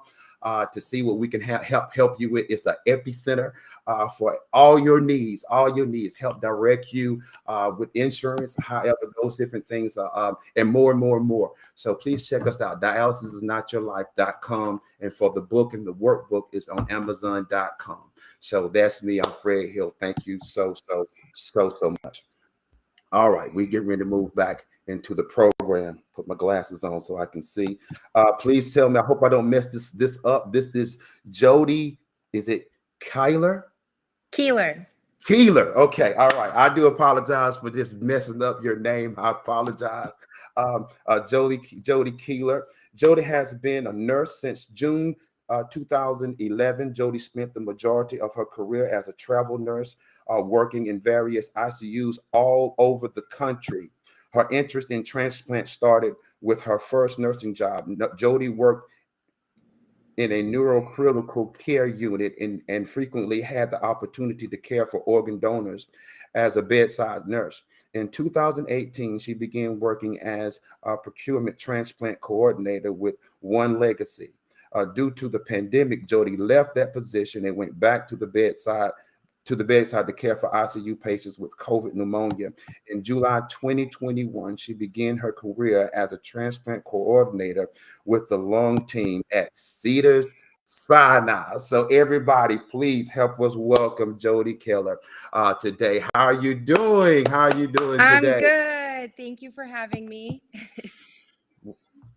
Well, we do want to say thank you for taking out of your time to join us on this this awesome transplant list conference. We just do appreciate you. So I'm gonna open the floor and it is all yours. You can let us know what you do and we'll go from there. So the floor is yours. Awesome. Thank you so much. Again, thanks for having me. I appreciate it. So I am a pre-transplant coordinator at Cedars-Sinai. So I take care of lung patients, potential lung transplant patients, from time of referral to time of waitlisting. And then once they get transplanted, they move on to the post-transplant side. So most of our patients that come to us, they come by way of a local pulmonologist, community pulmonologist. So patients would be referred to us by their primary pulmonologist, and hopefully their primary pulmonologist has had some conversations with them saying, I think your disease is at the point that you need to be referred to a transplant center. And then when I get their initial referral, we'll reach out to their pulmonologist to get all of their records. Usually the things that we need to have done to bring a patient in to see our transplant physicians is they need to have a chest x-ray. They need to have had a CT of their chest. Typically they've had some pulmonary function test, which is a breathing test. Usually they'll have had a 6-minute walk test. And then we also like to see an echocardiogram or an ultrasound of their heart. So once I get all those records, I'll review them. I'll review them with our medical director to determine if the patient's an okay candidate to bring in for consult. Some of the things we're looking at that I might have a conversation with the patient before we see them would be weight. If I note that their weight is above our weight limits, I'll have a conversation with them about usually what our weight cutoff is and say, start working on some weight loss now. Another big thing that I know Dr. Geft and the other people have talked about was no substance abuse or smoking. Our cutoff is usually 6 months. So I'll make sure people know that. We'll also look at some other comorbidities. Have they had prior chest surgeries? Are their other organs healthy? Do they have liver disease? Do they have underlying kidney disease? And then what's their baseline physical activity? Usually with the 6-minute walk test, I'll know when someone's coming in if there's a potential they might be frail. And I might be able to give them some tips before they even come to see us, what to work on before they sit in consultation. We look at recent or prior cancer history. It's not a complete rule out, but usually you have to be in remission. And depending what kind of cancer, it depends how far out your definitive cancer treatment had to have been. And then also we look at social support, like everybody else mentioned, because it's a lot. It's very mentally, emotionally, physically taxing to get through transplant. And the first year, we tell everyone, is typically the hardest because you'll have a lot of follow-up. So once we determine patients appropriate to bring in for a consultation, they'll meet with our pulmonologist. That's a transplant pulmonologist in clinic, and he'll review all their records, all their images. His biggest question usually is, does the patient want a transplant? Are they invested in it? Because you have to be invested. And if they do want a transplant, he then determines, is now the time to work this patient up for transplant, or do they have time to be medically managed by their pulmonologist in the community and will just kind of follow peripherally? And maybe later is the time to do the transplant, or maybe they need some fine tuning before we actually put them through a transplant evaluation, which is all the testing and consults. Sometimes people in our perspective, need to go to pulmonary rehab, or maybe they need to be put on some other medications and be placed on maximal medical therapy. And they have more time to gain with their own lungs prior to giving them a transplant. So those are things we'll go over. If it is time to do the evaluation, we'll get them scheduled for all the testing, all the consults, and do an educational session with them to make sure that they're ready for it and that they know what to expect. So some of our requirements while being evaluated are listed for a transplant, and these can vary from transplant center to transplant center, but some of the things that we've seen, at least at Cedars and in the LA area, number one is a lot of transplant centers are requiring COVID vaccination at this time. So that's something that I'll just kind of touch base with patients and let them know.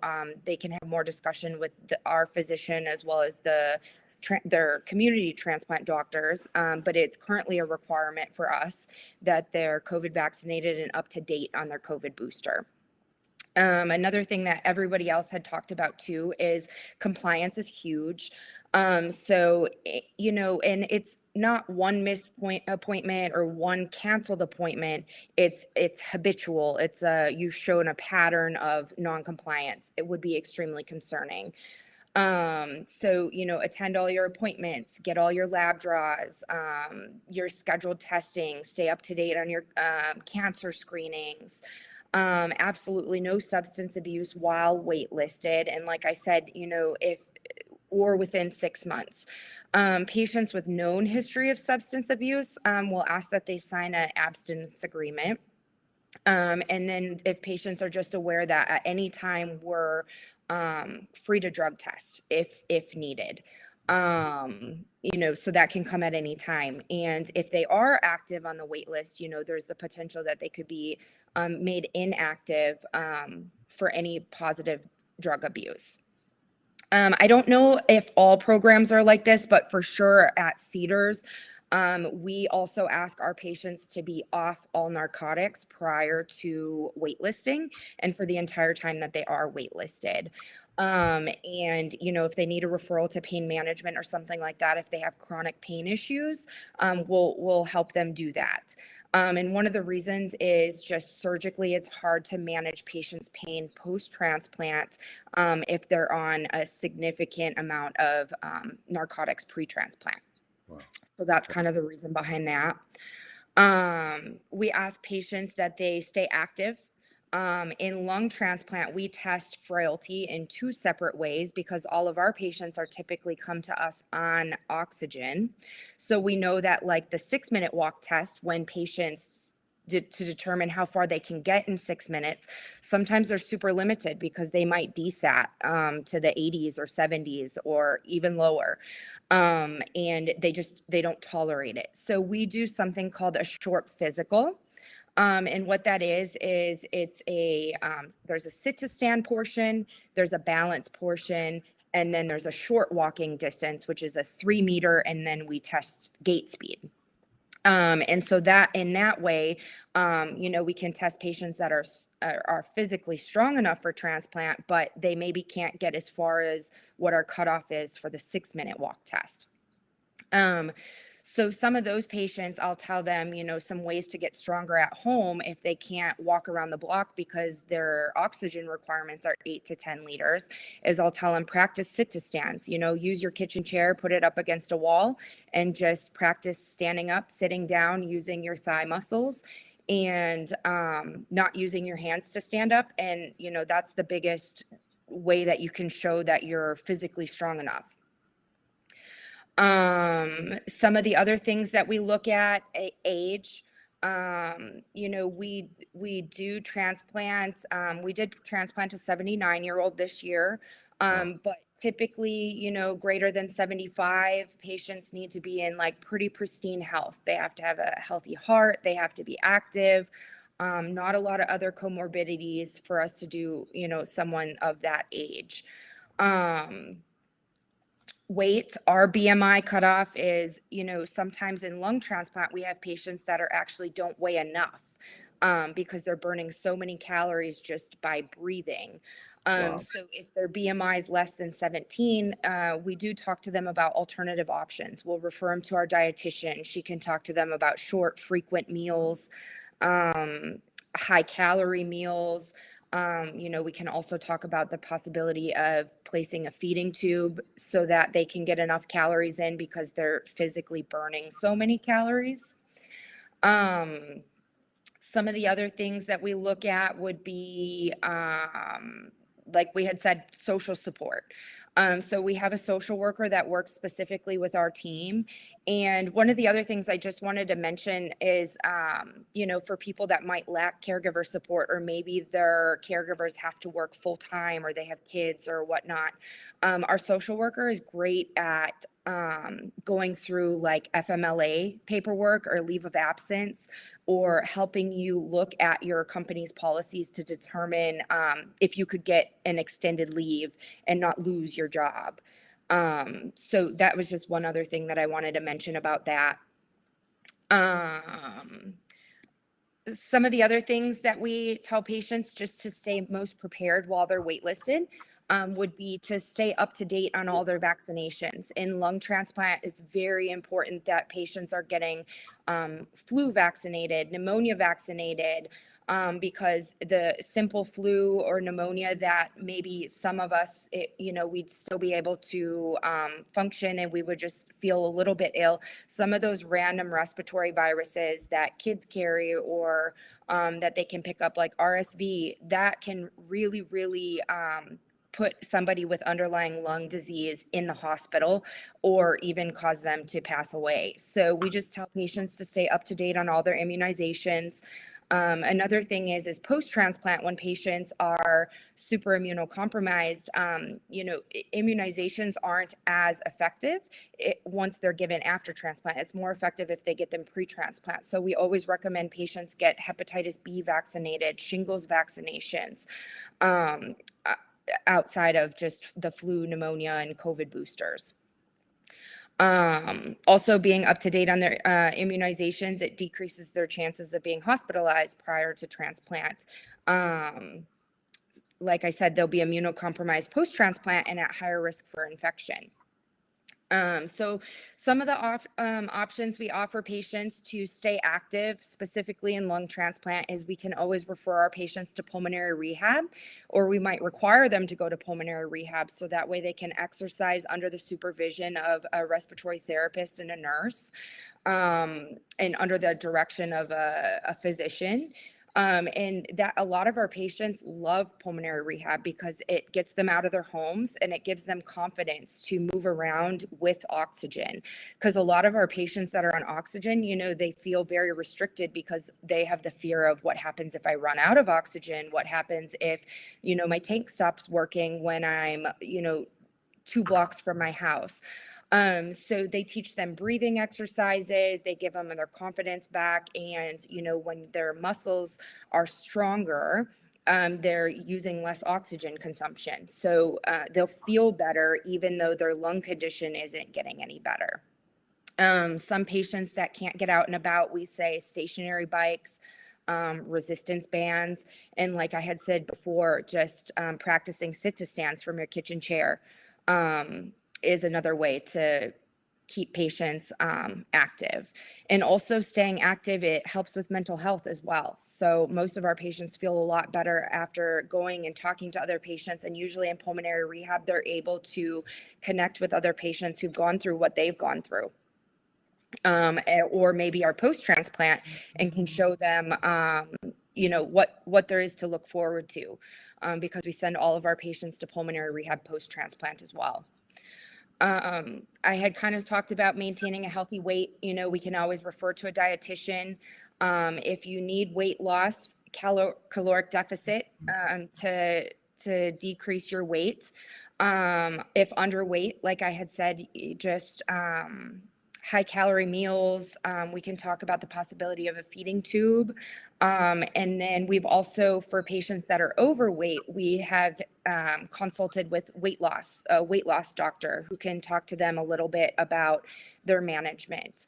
In lung transplant, our BMI is a little bit less than maybe some kidney centers. We typically say a BMI of 17 to 34, with 35 being an absolute contraindication. But typically we even like our patients less than 30, because, especially if they're carrying a lot of abdominal weight, it just makes it easier surgically if they're thinner. And then one of the other things I just like to tell patients while they're waitlisted is take care of your mental health. A lot of people have a lot of anxiety about waiting for the call. And in lung transplant, our patients can't breathe. So they have a lot of anxiety about dying. Especially they don't know how long they're going to wait. We tell them that the wait time is, pretty unpredictable. We have an average, but it's unpredictable. So, if you need a referral to a mental health specialist, you can reach out to your insurance to see where it's covered. You can reach out to the social worker to see what community resources there are. As far as you can go to your PCP to see if they can refer you to somebody for talk therapy. Also meditation, join a support group. There's social media groups out there for transplant recipients. There's the lungtransplantfoundation.org is like a great resource for patients that are either have been transplanted or about to be transplanted or are post-transplant, just to give people some information about what to expect and, give them some resources to read about transplant so they know what they're getting themselves into. Lastly, if they had substance abuse issues pre-transplant, we suggest they can attend AA or NA if a history of substance abuse, and also supportive care. We refer all of our patients pre-transplant to supportive care. And it's a team that kind of talks with people about what are your goals, what are you hoping for post-transplant, and they help people talk through some of those feelings of fear that they might have. Another thing, patients should continue to see their PCP regularly. They should continue care with their primary pulmonologist team. Some of the things that are important is diabetes control. If they have underlying diabetes, if their blood pressure control, stay on top of their routine cancer screenings. Make sure that they have the most appropriate oxygen prescription, because significant desats with exercise, which is, desaturating while exercising is expected if you have underlying lung condition, we still want patients to be on the appropriate amount of oxygen while they're exercising. So sometimes, we have to tell patients you can go up on you don't need to just use 2 liters. You can use 4, because we don't want you desaturating to the 70s or the 80s, because you could ruin your heart while you're waiting for a lung transplant. So just a couple things like a little significant to lung transplant. Our average wait time is about 3 months, but like I said, it's completely unpredictable. There's also no living donors in lung transplant. Patients can either be approved for a single lung or a bilateral lung or both lungs.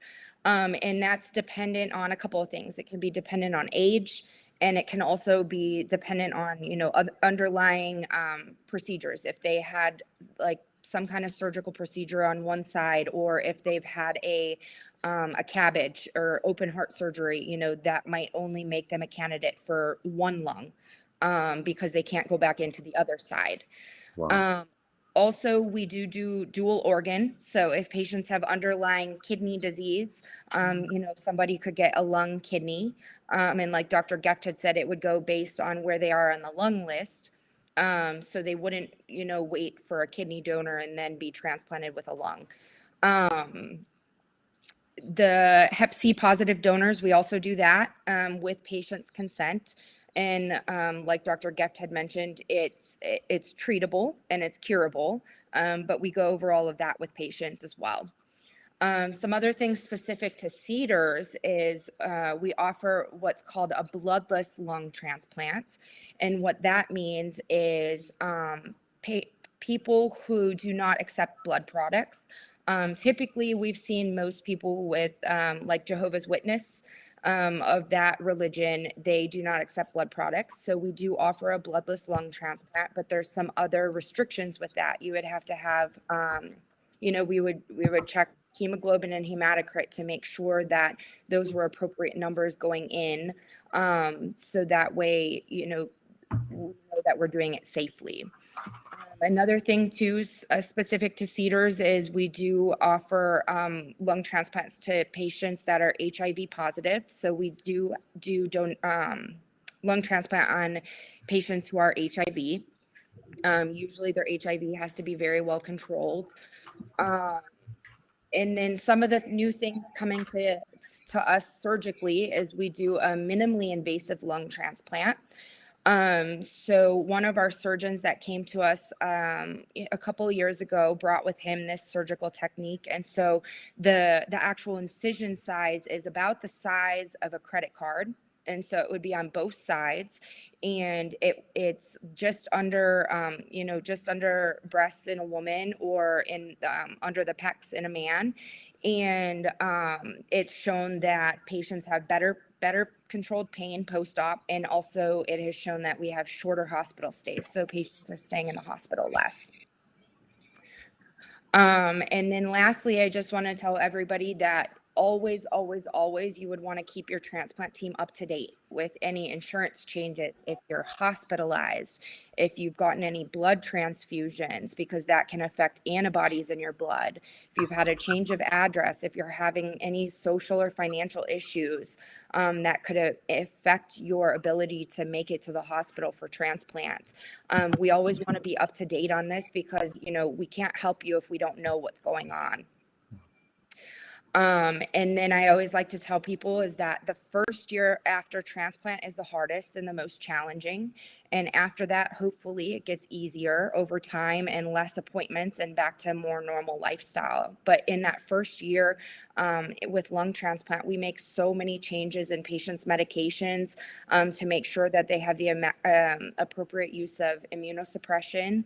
And so, they have a lot of follow-up that first year, and they just need to bear with us, which is also why they need to have strong caregiver support, because it's very, very emotionally, mentally taxing.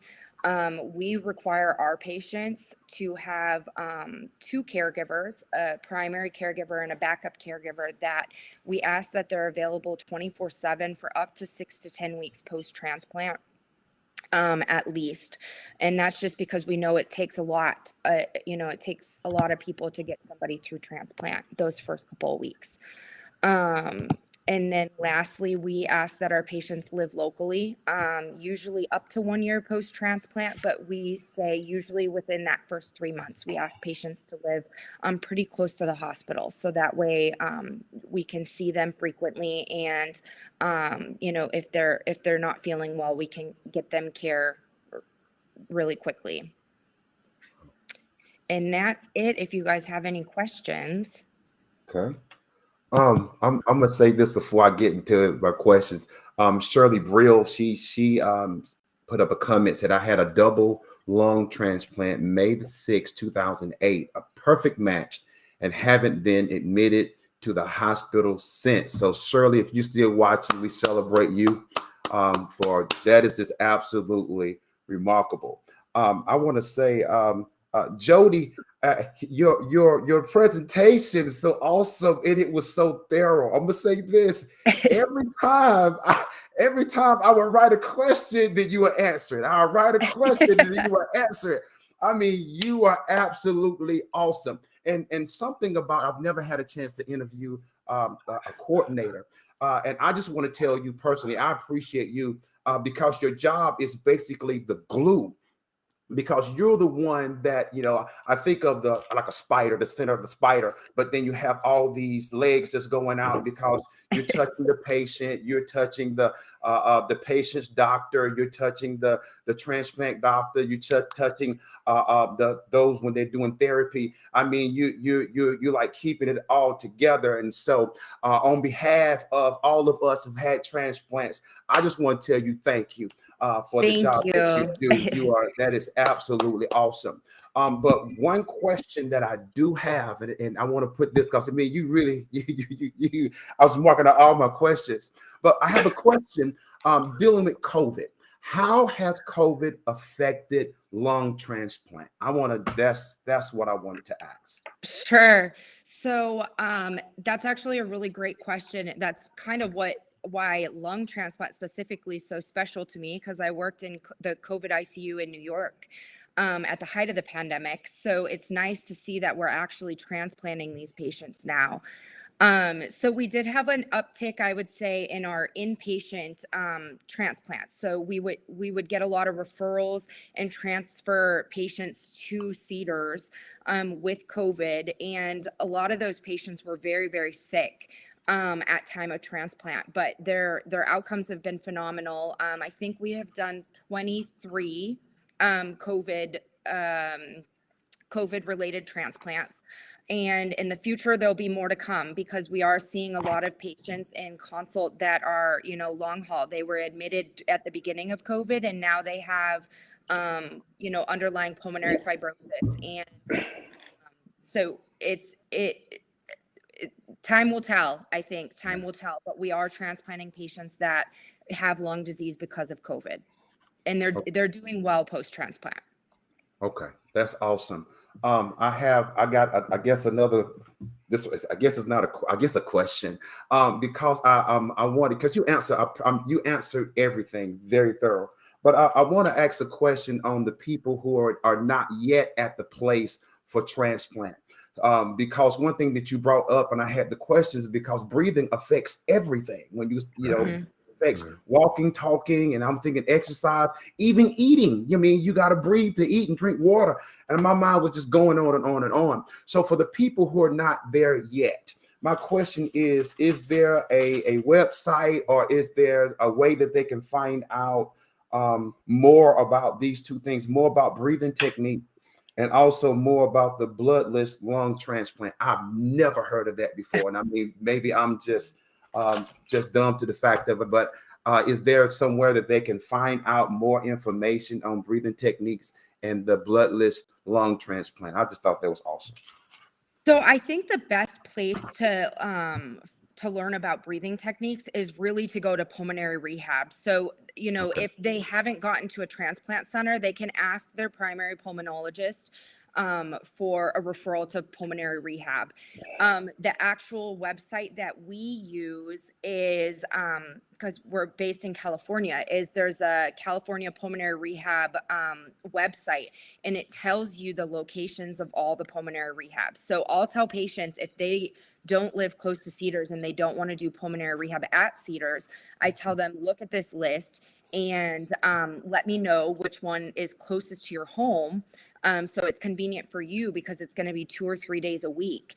And let me know, and we'll send the referral there, or ask your primary pulmonologist to send a referral there. So the breathing techniques, they teach you all of that at pulmonary rehab. So I've never heard a bad thing from a patient that's went to pulmonary rehab. They've all loved it. Some of them are a little hesitant in the beginning. And then once they get there, they're like, it was a great suggestion. Glad that you guys sent us. Okay. All right. Appreciate you answering my questions. Is there anyone else on the panel that you may have a question for Jody? Yes, Jody, that was a wonderful, informative presentation, because like he said, every time I asked, I had a question, you was going right to it. And I was like, daggone. So that was really, really thorough. But just like Fred said, with infections, so after the transplant, what do they have to watch out for with the infections? Just like what Fred said, because you're breathing in and out all the time and stuff. So is it like, do they have to watch going into public places or anything like that? Yeah, so our transplant center doesn't require it, but there are some lung transplant centers that they actually tell lung recipients to always wear a mask after transplant. We don't tell patients that, but we do tell people, it's almost like our recipients have been, social distancing pre-COVID. And so we do tell them, if they have immediately post-transplant, they can see their grandkids or little kids like that, but they probably need to keep their distance. And during cold and flu season, frequent hand washing, up to date on all their vaccinations. They should avoid large crowds, much like COVID. Or they, if they're going to go in a large crowd, they should, wear a mask or something like that. So those are some of the things we do tell patients to do post-transplant. Another question I had was, when they do a transplant, do they give a whole lung, or does the lung regenerate, or how's that work? So they do a whole lung. There is the possibility that they could shave it down if the size was a little bit mismatched, but very, very infrequently that happens. So patients will either get one lung or two lungs. And, there's a reason that the surgical team determines whether or not one lung or two lungs suffices. And part of it's age too, because our patients that are over 70, sometimes they're at higher risk for a longer surgery if they do two lungs versus if they just do one lung. The surgical time of doing a single lung is, 3 to 5 hours versus double that. Got you. Now, do they take the same medications? Like, I take the CellCept, Prograf, things like that. Do they take the same ones? Yeah, yep. They will be on immunosuppression, and kind of like Dr. Geff mentioned, with lung transplant, if you're taking your meds erratically, so we tell our patients to take them at the same time of the day, every day, never miss a dose. Always make sure that you have adequate supply if you're going on vacation. Give your transplant team a heads up if you're at your last couple of pills. If we tell our patients, if you're feeling nauseous and you weren't able to keep your pills down, call us, because we want to be able to tell you what you need to do with your next doses. So yeah, they're on much of the same medications, but I think the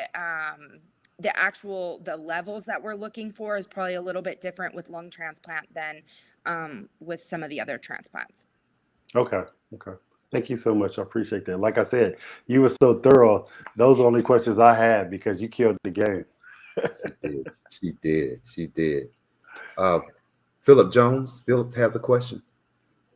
Yeah, two questions. One is directly to you, and the other one is really kind of for everyone that you guys and the rest of you can answer after we get done with Dr. Chen on everything. But does every medical center have a pulmonary rehab?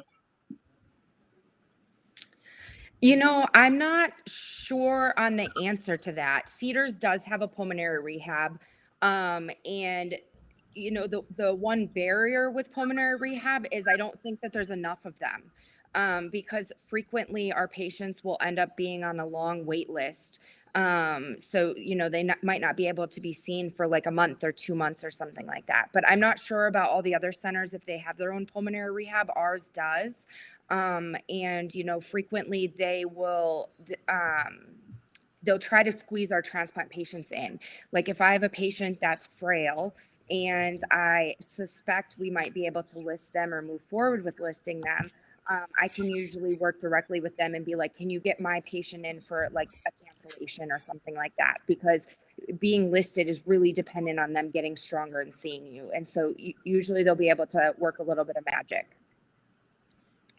Awesome, awesome. And my follow up question to that is that if they don't have pulmonary rehab, is there a substitute for it? So for like heart transplant, there's cardiac rehabs.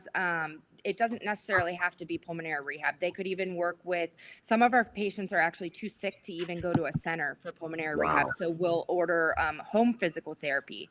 So there's all kinds of options. You could do home PT, you could go physical therapy, you could go pulmonary rehab. Or like I said, get resistance bands and ask somebody what kind of exercises you could be doing at home. My last question, and this is like I said for everyone. I know Dr. Brookins stepped away, but Dr. Geff and Dr. Chen can answer at the end. Is it a must for someone to get their COVID vaccination before they get placed on the transplant list? Yes. Currently, it's a yes. I would imagine. I'm not sure if it's unanimous across all transplant programs in the country. I think it probably is. At our program, it currently is the policy. Is it the same, Jody, in lung and in liver, Ellen? It For is liver, the same. yes, we do require it for liver. For the acutely decompensating patient, for the COVID vaccination to occur after the transplant surgery, but otherwise,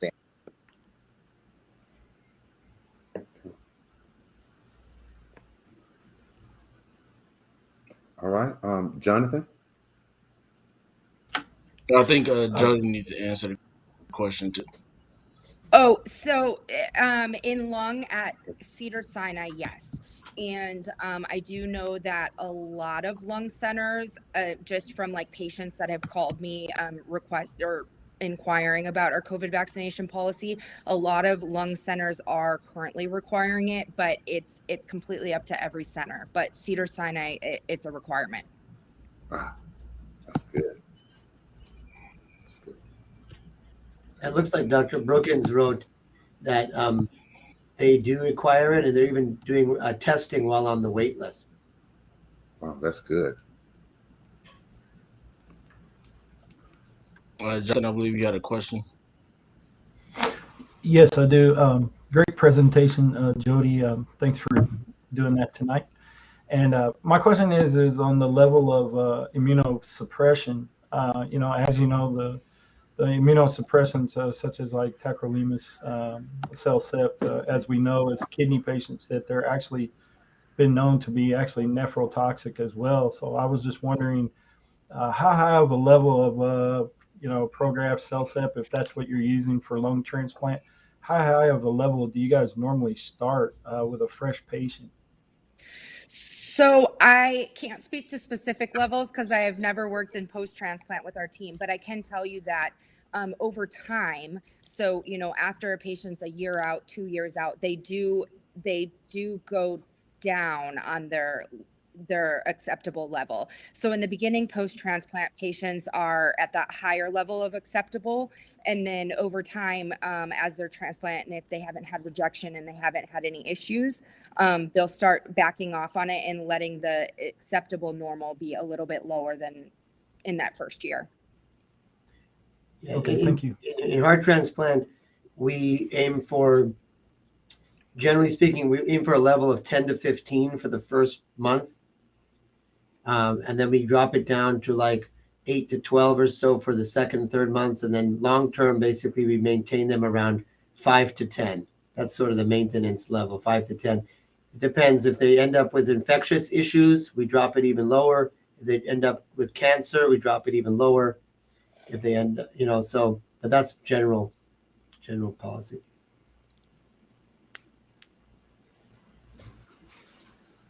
All right. Just want to say thank you again, Jody. We appreciate you. Got to do this right here for you. Thank you for coming, sharing your presentation again. Just absolutely awesome, awesome, awesome. I do want to say recognize Lakeisha Bray. She's a donor mom for Talia Joy. So again, for those who are on here, I just want to take this time to celebrate again, because we found out, knowing that it's not easy. Well, appreciate the love and the courage that you took to donate the organ that was needed. So we celebrate you, Lakeisha, today. So we're going to take a moment. We're going to take a break, and we're going to talk about Creamy Crack. Creamy Crack, what is it? Creamy Crack Body Cream. Creamy Crack Body Cream. All right, we'll be back. Hi, everyone. I'm Camille Cook, the family nurse practitioner, the creator, the developer, the chef, and the cook of crack. Well, Creamy Crack, the addictive, all-natural body cream. I have a background in dermatology and cosmetic surgery, and I created a 98% organic and a 2% all-natural body cream in 2011 for both my son and husband. My son, who suffered from the irritating symptoms of eczema, and my husband, who was a 2-time kidney transplant survivor and who was on kidney dialysis for over 10 years. They both suffered from the dry, itchy, scaly, and flaky skin. And as a mom and a wife, and with a background in dermatology as a nurse practitioner, I couldn't stand back and see them suffer any longer. So I got into the kitchen and started cooking crack. Well, Creamy Crack again, the all-natural body cream. It moisturizes, it replenishes, it restores, it heals and protects your largest organ. You got it, your skin. I have been able to make such a difference in the lives of those people who suffer from the irritating symptoms of being on kidney dialysis or who are awaiting a kidney transplant, and also for those who suffer from eczema.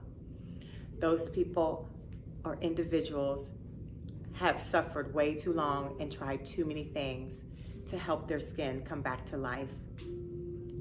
I am so honored and grateful for you to try this all-natural body cream. Again, that's going to help you look and feel better with your skin. Creamy Crack can be found on all social media platforms at Creamy Crack Body Cream, or can be purchased at creamycrackbodycream.com. I look forward to serving you, sharing with you, and making an impact in your life. I hope you'll go out and try Creamy Crack, the addictive, all-natural body cream. Thank you. All right, we're back. We're back. Make sure you check that out, Creamy Crack Body Cream. I absolutely love that commercial. Every time I got to the kitchen, started cooking. This is what I came out with. I love it. So, make sure y'all check that out. Right now, we're going to move on next. We have Dr. Alan Chin. He's here tonight. Dr. Alan Chin is a general surgeon at Cedars-Sinai Medical Center, received this degree from UC Davis. which he then pursued his dreams in the medical field by going to medical school at Georgetown University. Dr. Chien then did his residency at UCSF Fresno and completed his fellowship at Cedars-Sinai Medical Center, and has been in practice between 6 to 10 years. Listen, everybody, let's welcome Dr. Alan Chien tonight. Glad that you're here today. All right. I think he disappeared for a second. I don't know what happened. No, he's right here. Give me one second. Okay. All right. Oh, hold on. He popped off in a second. I think he's. Oh, here you go. Am I back? Right. Yes, you're back. You're back. You're back. Thank you for taking the time tonight to be on the Transplant List Conference. We really appreciate you taking the time. Thank you so much. So, Dr. Chien, we're gonna give the floor to you. It's all you. Your presentation. Thank you so much for coming.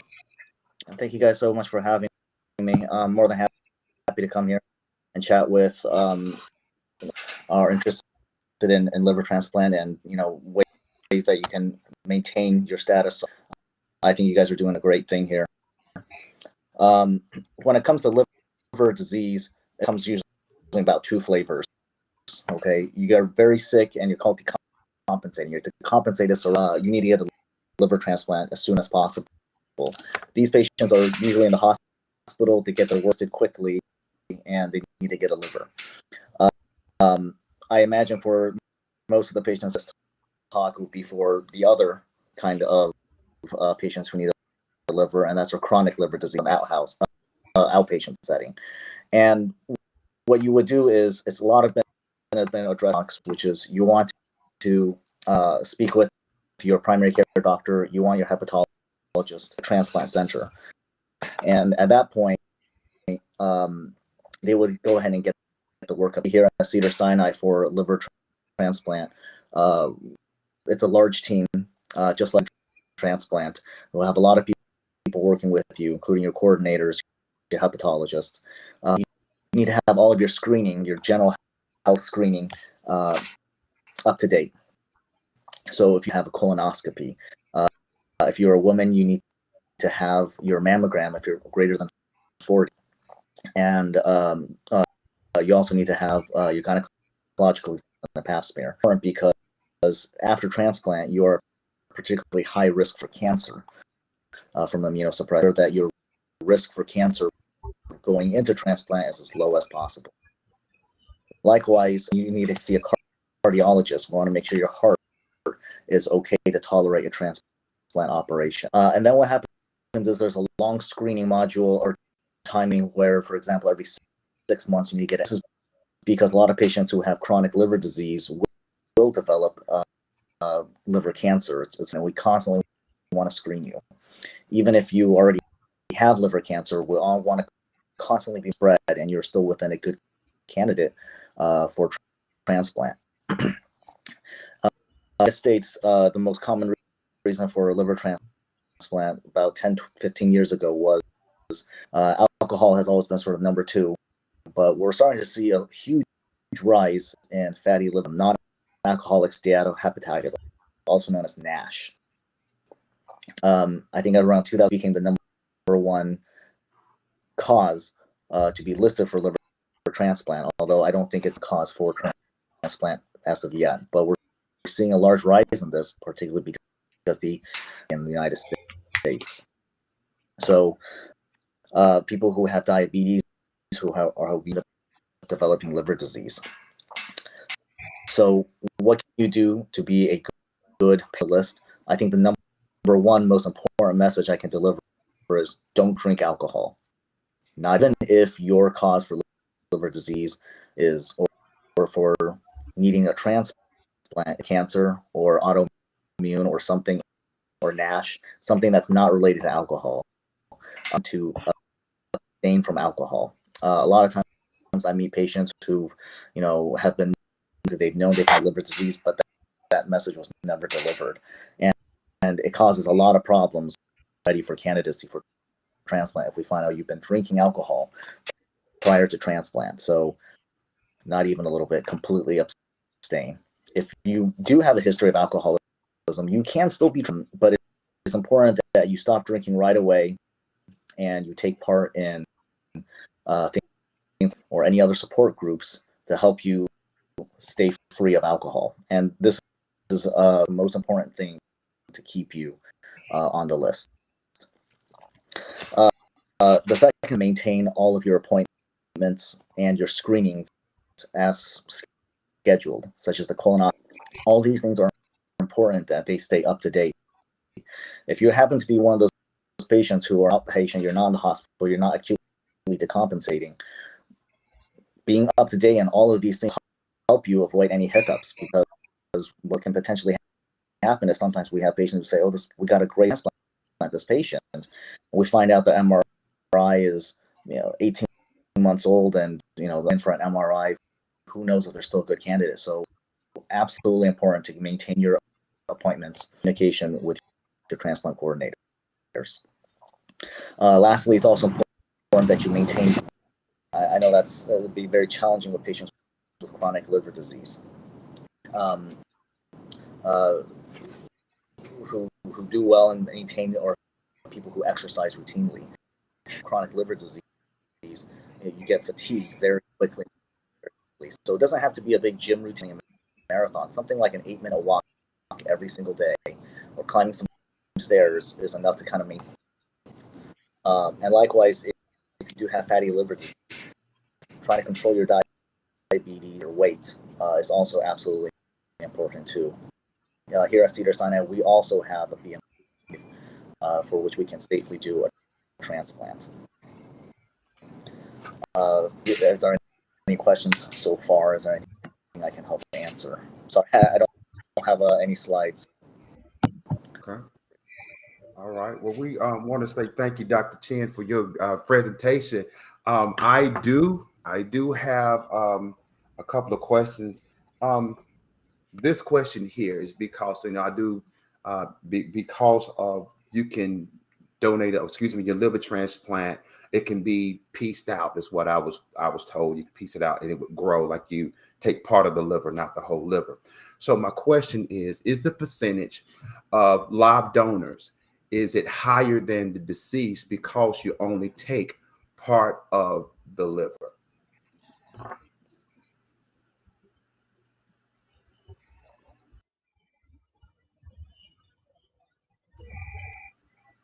Oh, he went out again.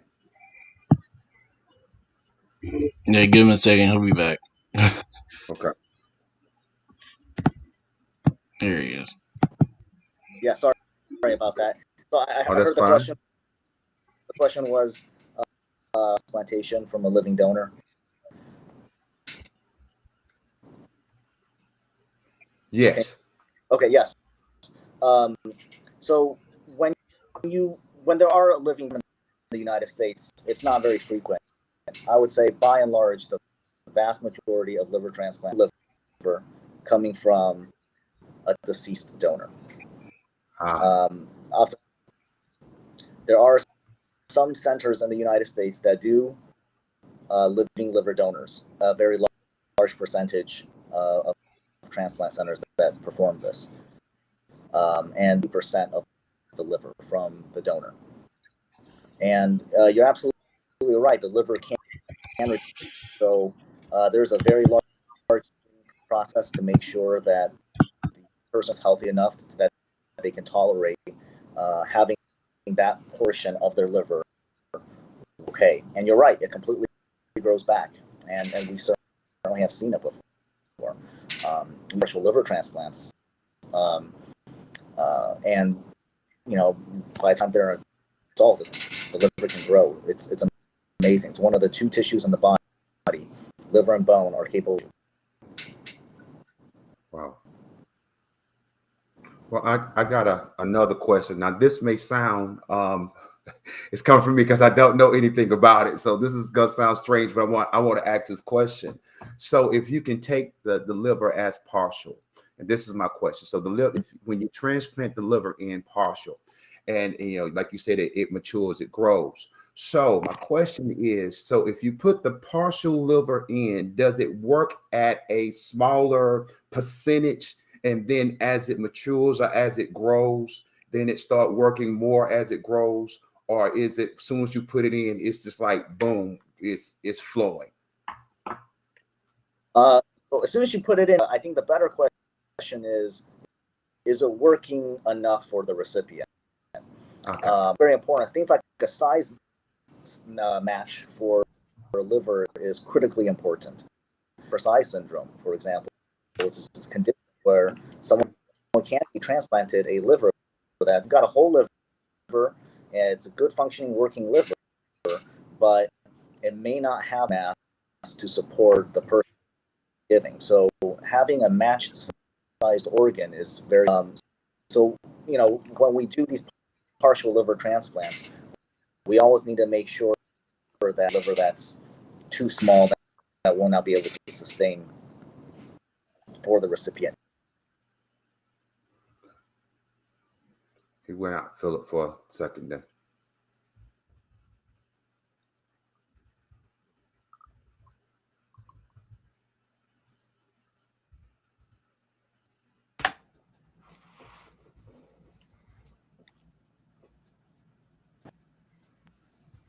Okay, I think I'm back. Okay. Well, what I got from that is that it's like you were saying, it's more about making sure that the liver is the proper size for the transplant patient, and so if it's not the right size, then it's not going to work like it's supposed to be for the patient. So is that right? What you were saying? Exactly, 100%. And we always try and get. That's actually one of the big barriers sometimes for transplant or very large patients is to find an organ that will fit appropriately. Okay. Now, I guess my other question, I just want to see, because I know talking with Dr. Gift, he was talking about with the heart transplant, if they're really sick and in the hospital, then they'll have a heart, and if it's available to give. So is that the same way when you said there's two levels of for the liver transplant, sick, very sick, and then like I gotta have a liver right now. So if that person is in the hospital and that liver is failing, does that like skip the list? And if it's available, it comes to that patient? There is a grading scale for priority, and it's an MELD, model for end-stage liver disease, and it's based off of blood tests to get someone's liver disease is. It's very sobering, and oftentimes it calculates what survival are in 6 months without a liver. And the higher you go up on the list. Okay. And so, and that's so people who are, for example, as an outpatient, they typically have lower MELDs, and we're frequently monitoring them very closely to see whether or not they could be advanced further up. People who are in the hospital who are very ill, they generally have very high MELDs. Very high MELD score. Generally, you cannot be out and about in public. You're just too ill to not be in the hospital. And so that's how we get it. But we also to get livers for patients who are in the outpatient setting, and there are ways onto their MELD score based off of certain criteria. It's very just because you have a low MELD score doesn't mean that you can't get a liver. Okay. Well, for me, that's all the questions that I have. All right, Tafara. Yeah, that's the question I wanted to know. You kind of answered it, but I wanted to get a clarification on, you said the low mount score. How, like, unlike, kidney transplants and dialysis, you can wait for years, on the list. How long have you seen somebody go without, with really, really low score and still live? And what do they do to keep that person alive and functioning properly while they're waiting for that transplant? Because there isn't anything like dialysis. And that is a point of intense research. Um, most organs in the body, you have some way of call it bridging technique to keep them alive. For example, for dialysis, for kidney failure, you have dialysis. You can sustain for several years. For heart disease, it's not ideal, but there's a lot of technology. You have LVADs, you have all sorts of artificial heart pumping techniques. There's nothing that's good. There's nothing that works very well. And so you're absolutely right.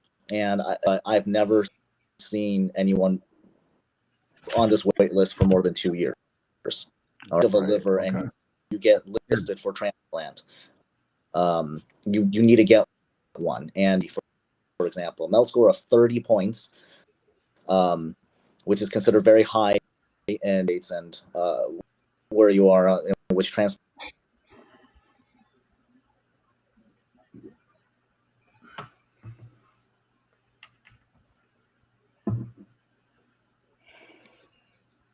All right, Mr. Hill, we can go ahead and go to this last commercial and then wrap it up.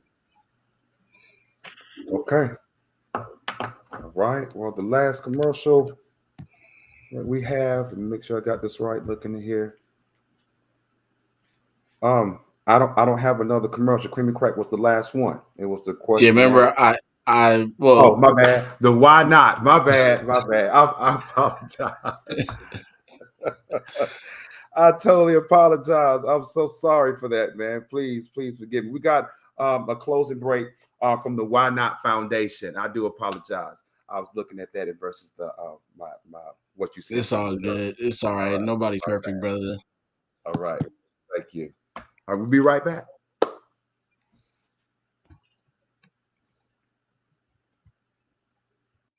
Hey, what is going on, world? Edward, Mr. Why Not Drake is here. Hope you all are having a fabulous day.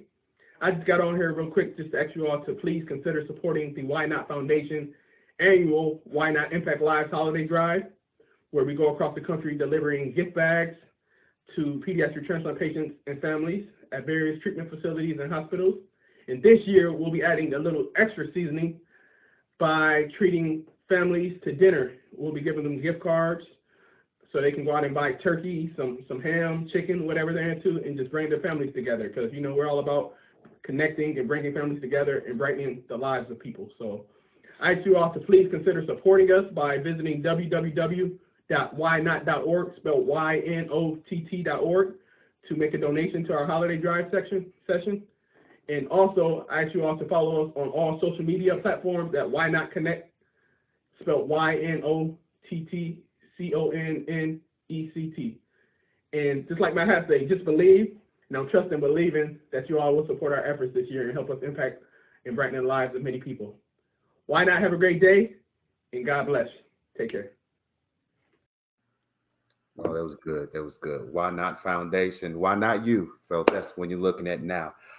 We just want to take time and say thank you to everyone for being on with us, whether you're on Facebook, whether you're on YouTube or LinkedIn, whatever platform that you're on. We want to say thank you for tuning in with us. We also want to give a shout out to all the collaborators, A Second Chance, kidneycarecoaches.com, Hope with Jonathan, MMDF, Multicultural Miracle Donor Foundation, and Dialysis Is Not Your Life. So we want to welcome tell everyone thank you for coming in tonight. So I'm going to turn it back over to Philip Jones. Hey, I just want to say one thing, though. I want to say I'm sorry. Our host was wonderful. Okay, he pulled it all together, and Fred, you did a wonderful job. So we got to give you your flowers too, brother. All right, I just wanted to say that you did a wonderful job, like you always do, and we appreciate you. Thank you, man. Thank you so much. I totally enjoyed it. First time ever hosting something like this. So I appreciate the opportunity. Looking forward to the next, man. Thank y'all so much. Thank you so much. All right, Philip. All right. Like Frost said, Mr. Hill, man, we appreciate you. You jumped right in there when I asked you to be a part of this conference, man, and we couldn't have the better host to do it. All three of us have done this ourselves, and I think you kind of killed it and blew it out the water. So we appreciate you 100%, brother. Thank you. Thank you, man. Everybody that watched, we appreciate you. Everybody that'll be watching down the line, the replay. Thank you for tuning in and supporting Second Chance Hope with Jonathan, Kidney Care Coaches, Multicultural Miracle Donors Foundation. Dialysis is not your life. We appreciate your support and your love. We got a lot of things coming in this next year that I won't speak on just yet till things get situated. So look for that from all of us. We all got our sleeves that will be coming out. So the one thing I do want to touch on though, and Mr. Cook didn't touch on this, but he has a book coming out called The 10 Dialysis Commandments that I'm looking forward to reading for sure. Yes, sir. We got two authors on this mug, man. I'm excited about this. Um, you know, um, I also got my book right here. I read Amen. that consistently. But yeah, man, definitely looking forward to $10 commandments, man. That's my next read for sure that I'm looking forward to reading. So definitely appreciate all three of you gentlemen. Trish Phillips will also help facilitate this as well. Like I said, we got some things coming down the pipelines within these next couple months and next year that I'm very excited for. So stay tuned, stay engaged, stay involved. We appreciate you all. We love you all. Mr. Cook, Mr. Traylor, you got anything? Yeah, I just want to say, Phil, man, you knocked it out the park putting this together like you always do, man. So hats off to Philip Jones and Second Chance. You know what I'm saying? Phil puts it together. He's the mastermind of all these things. I'm just a supporting hand, but Phil is the mastermind. So Phil, once again, man, and it does want to give you your flowers for doing a great job putting this wonderful conference together. Yeah. Yeah, I Many totally. doctors on had just Dr. Yo part you could think of, and it was wonderful, man. And we appreciate you for this information because I'll tell you right now, as we work with patients, as Fred works with patients, I work with patients, Jonathan and yourself, a lot of people don't understand how to stay on these lists. And this is a gem that people need to check out because this is information that can help people go a long way. So I just want to thank you so much for being the catalyst of putting this together, brother, for sure. Right. Right. Absolutely. Absolutely. Great job to everybody tonight.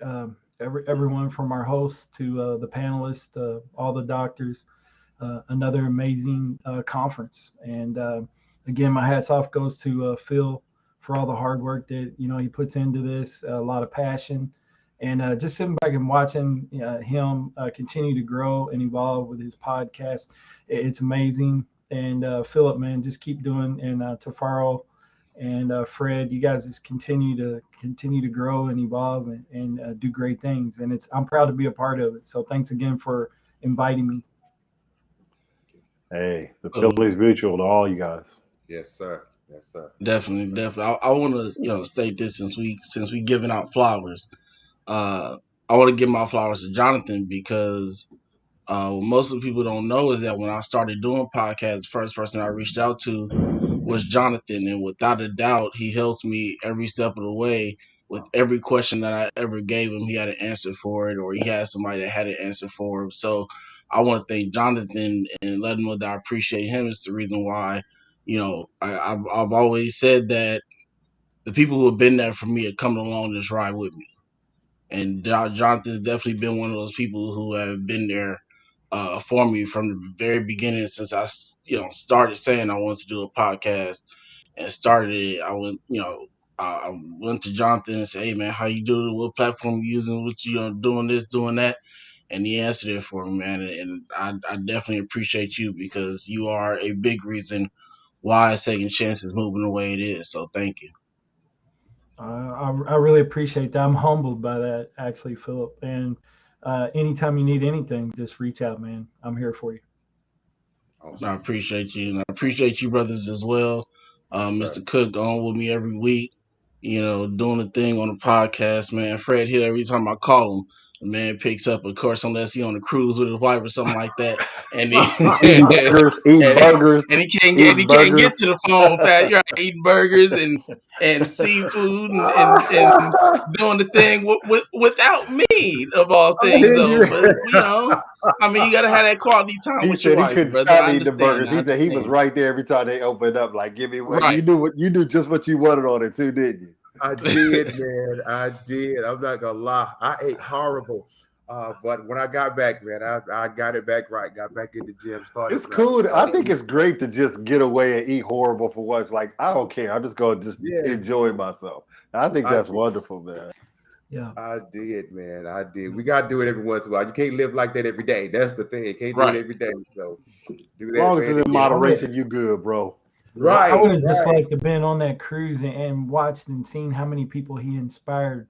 Because when I Wow, listen man. to Fred, man, he inspires me every time. So Okay, I for can only real. imagine in Yeah. person him telling his story on that cruise or talking to someone trying to inspire them. So Wow, man. I bet that was incredible.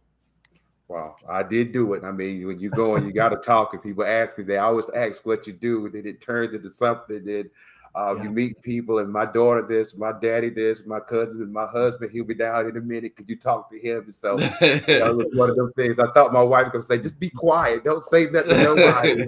I thought she was gonna do, but she did it. She did it. So it was pretty cool, man. I just enjoyed everything, getting to dance and all of that, and then seeing people. For me, for those who are watching, seeing people on there who one brother didn't have no legs, but he was getting it. You had different people, man.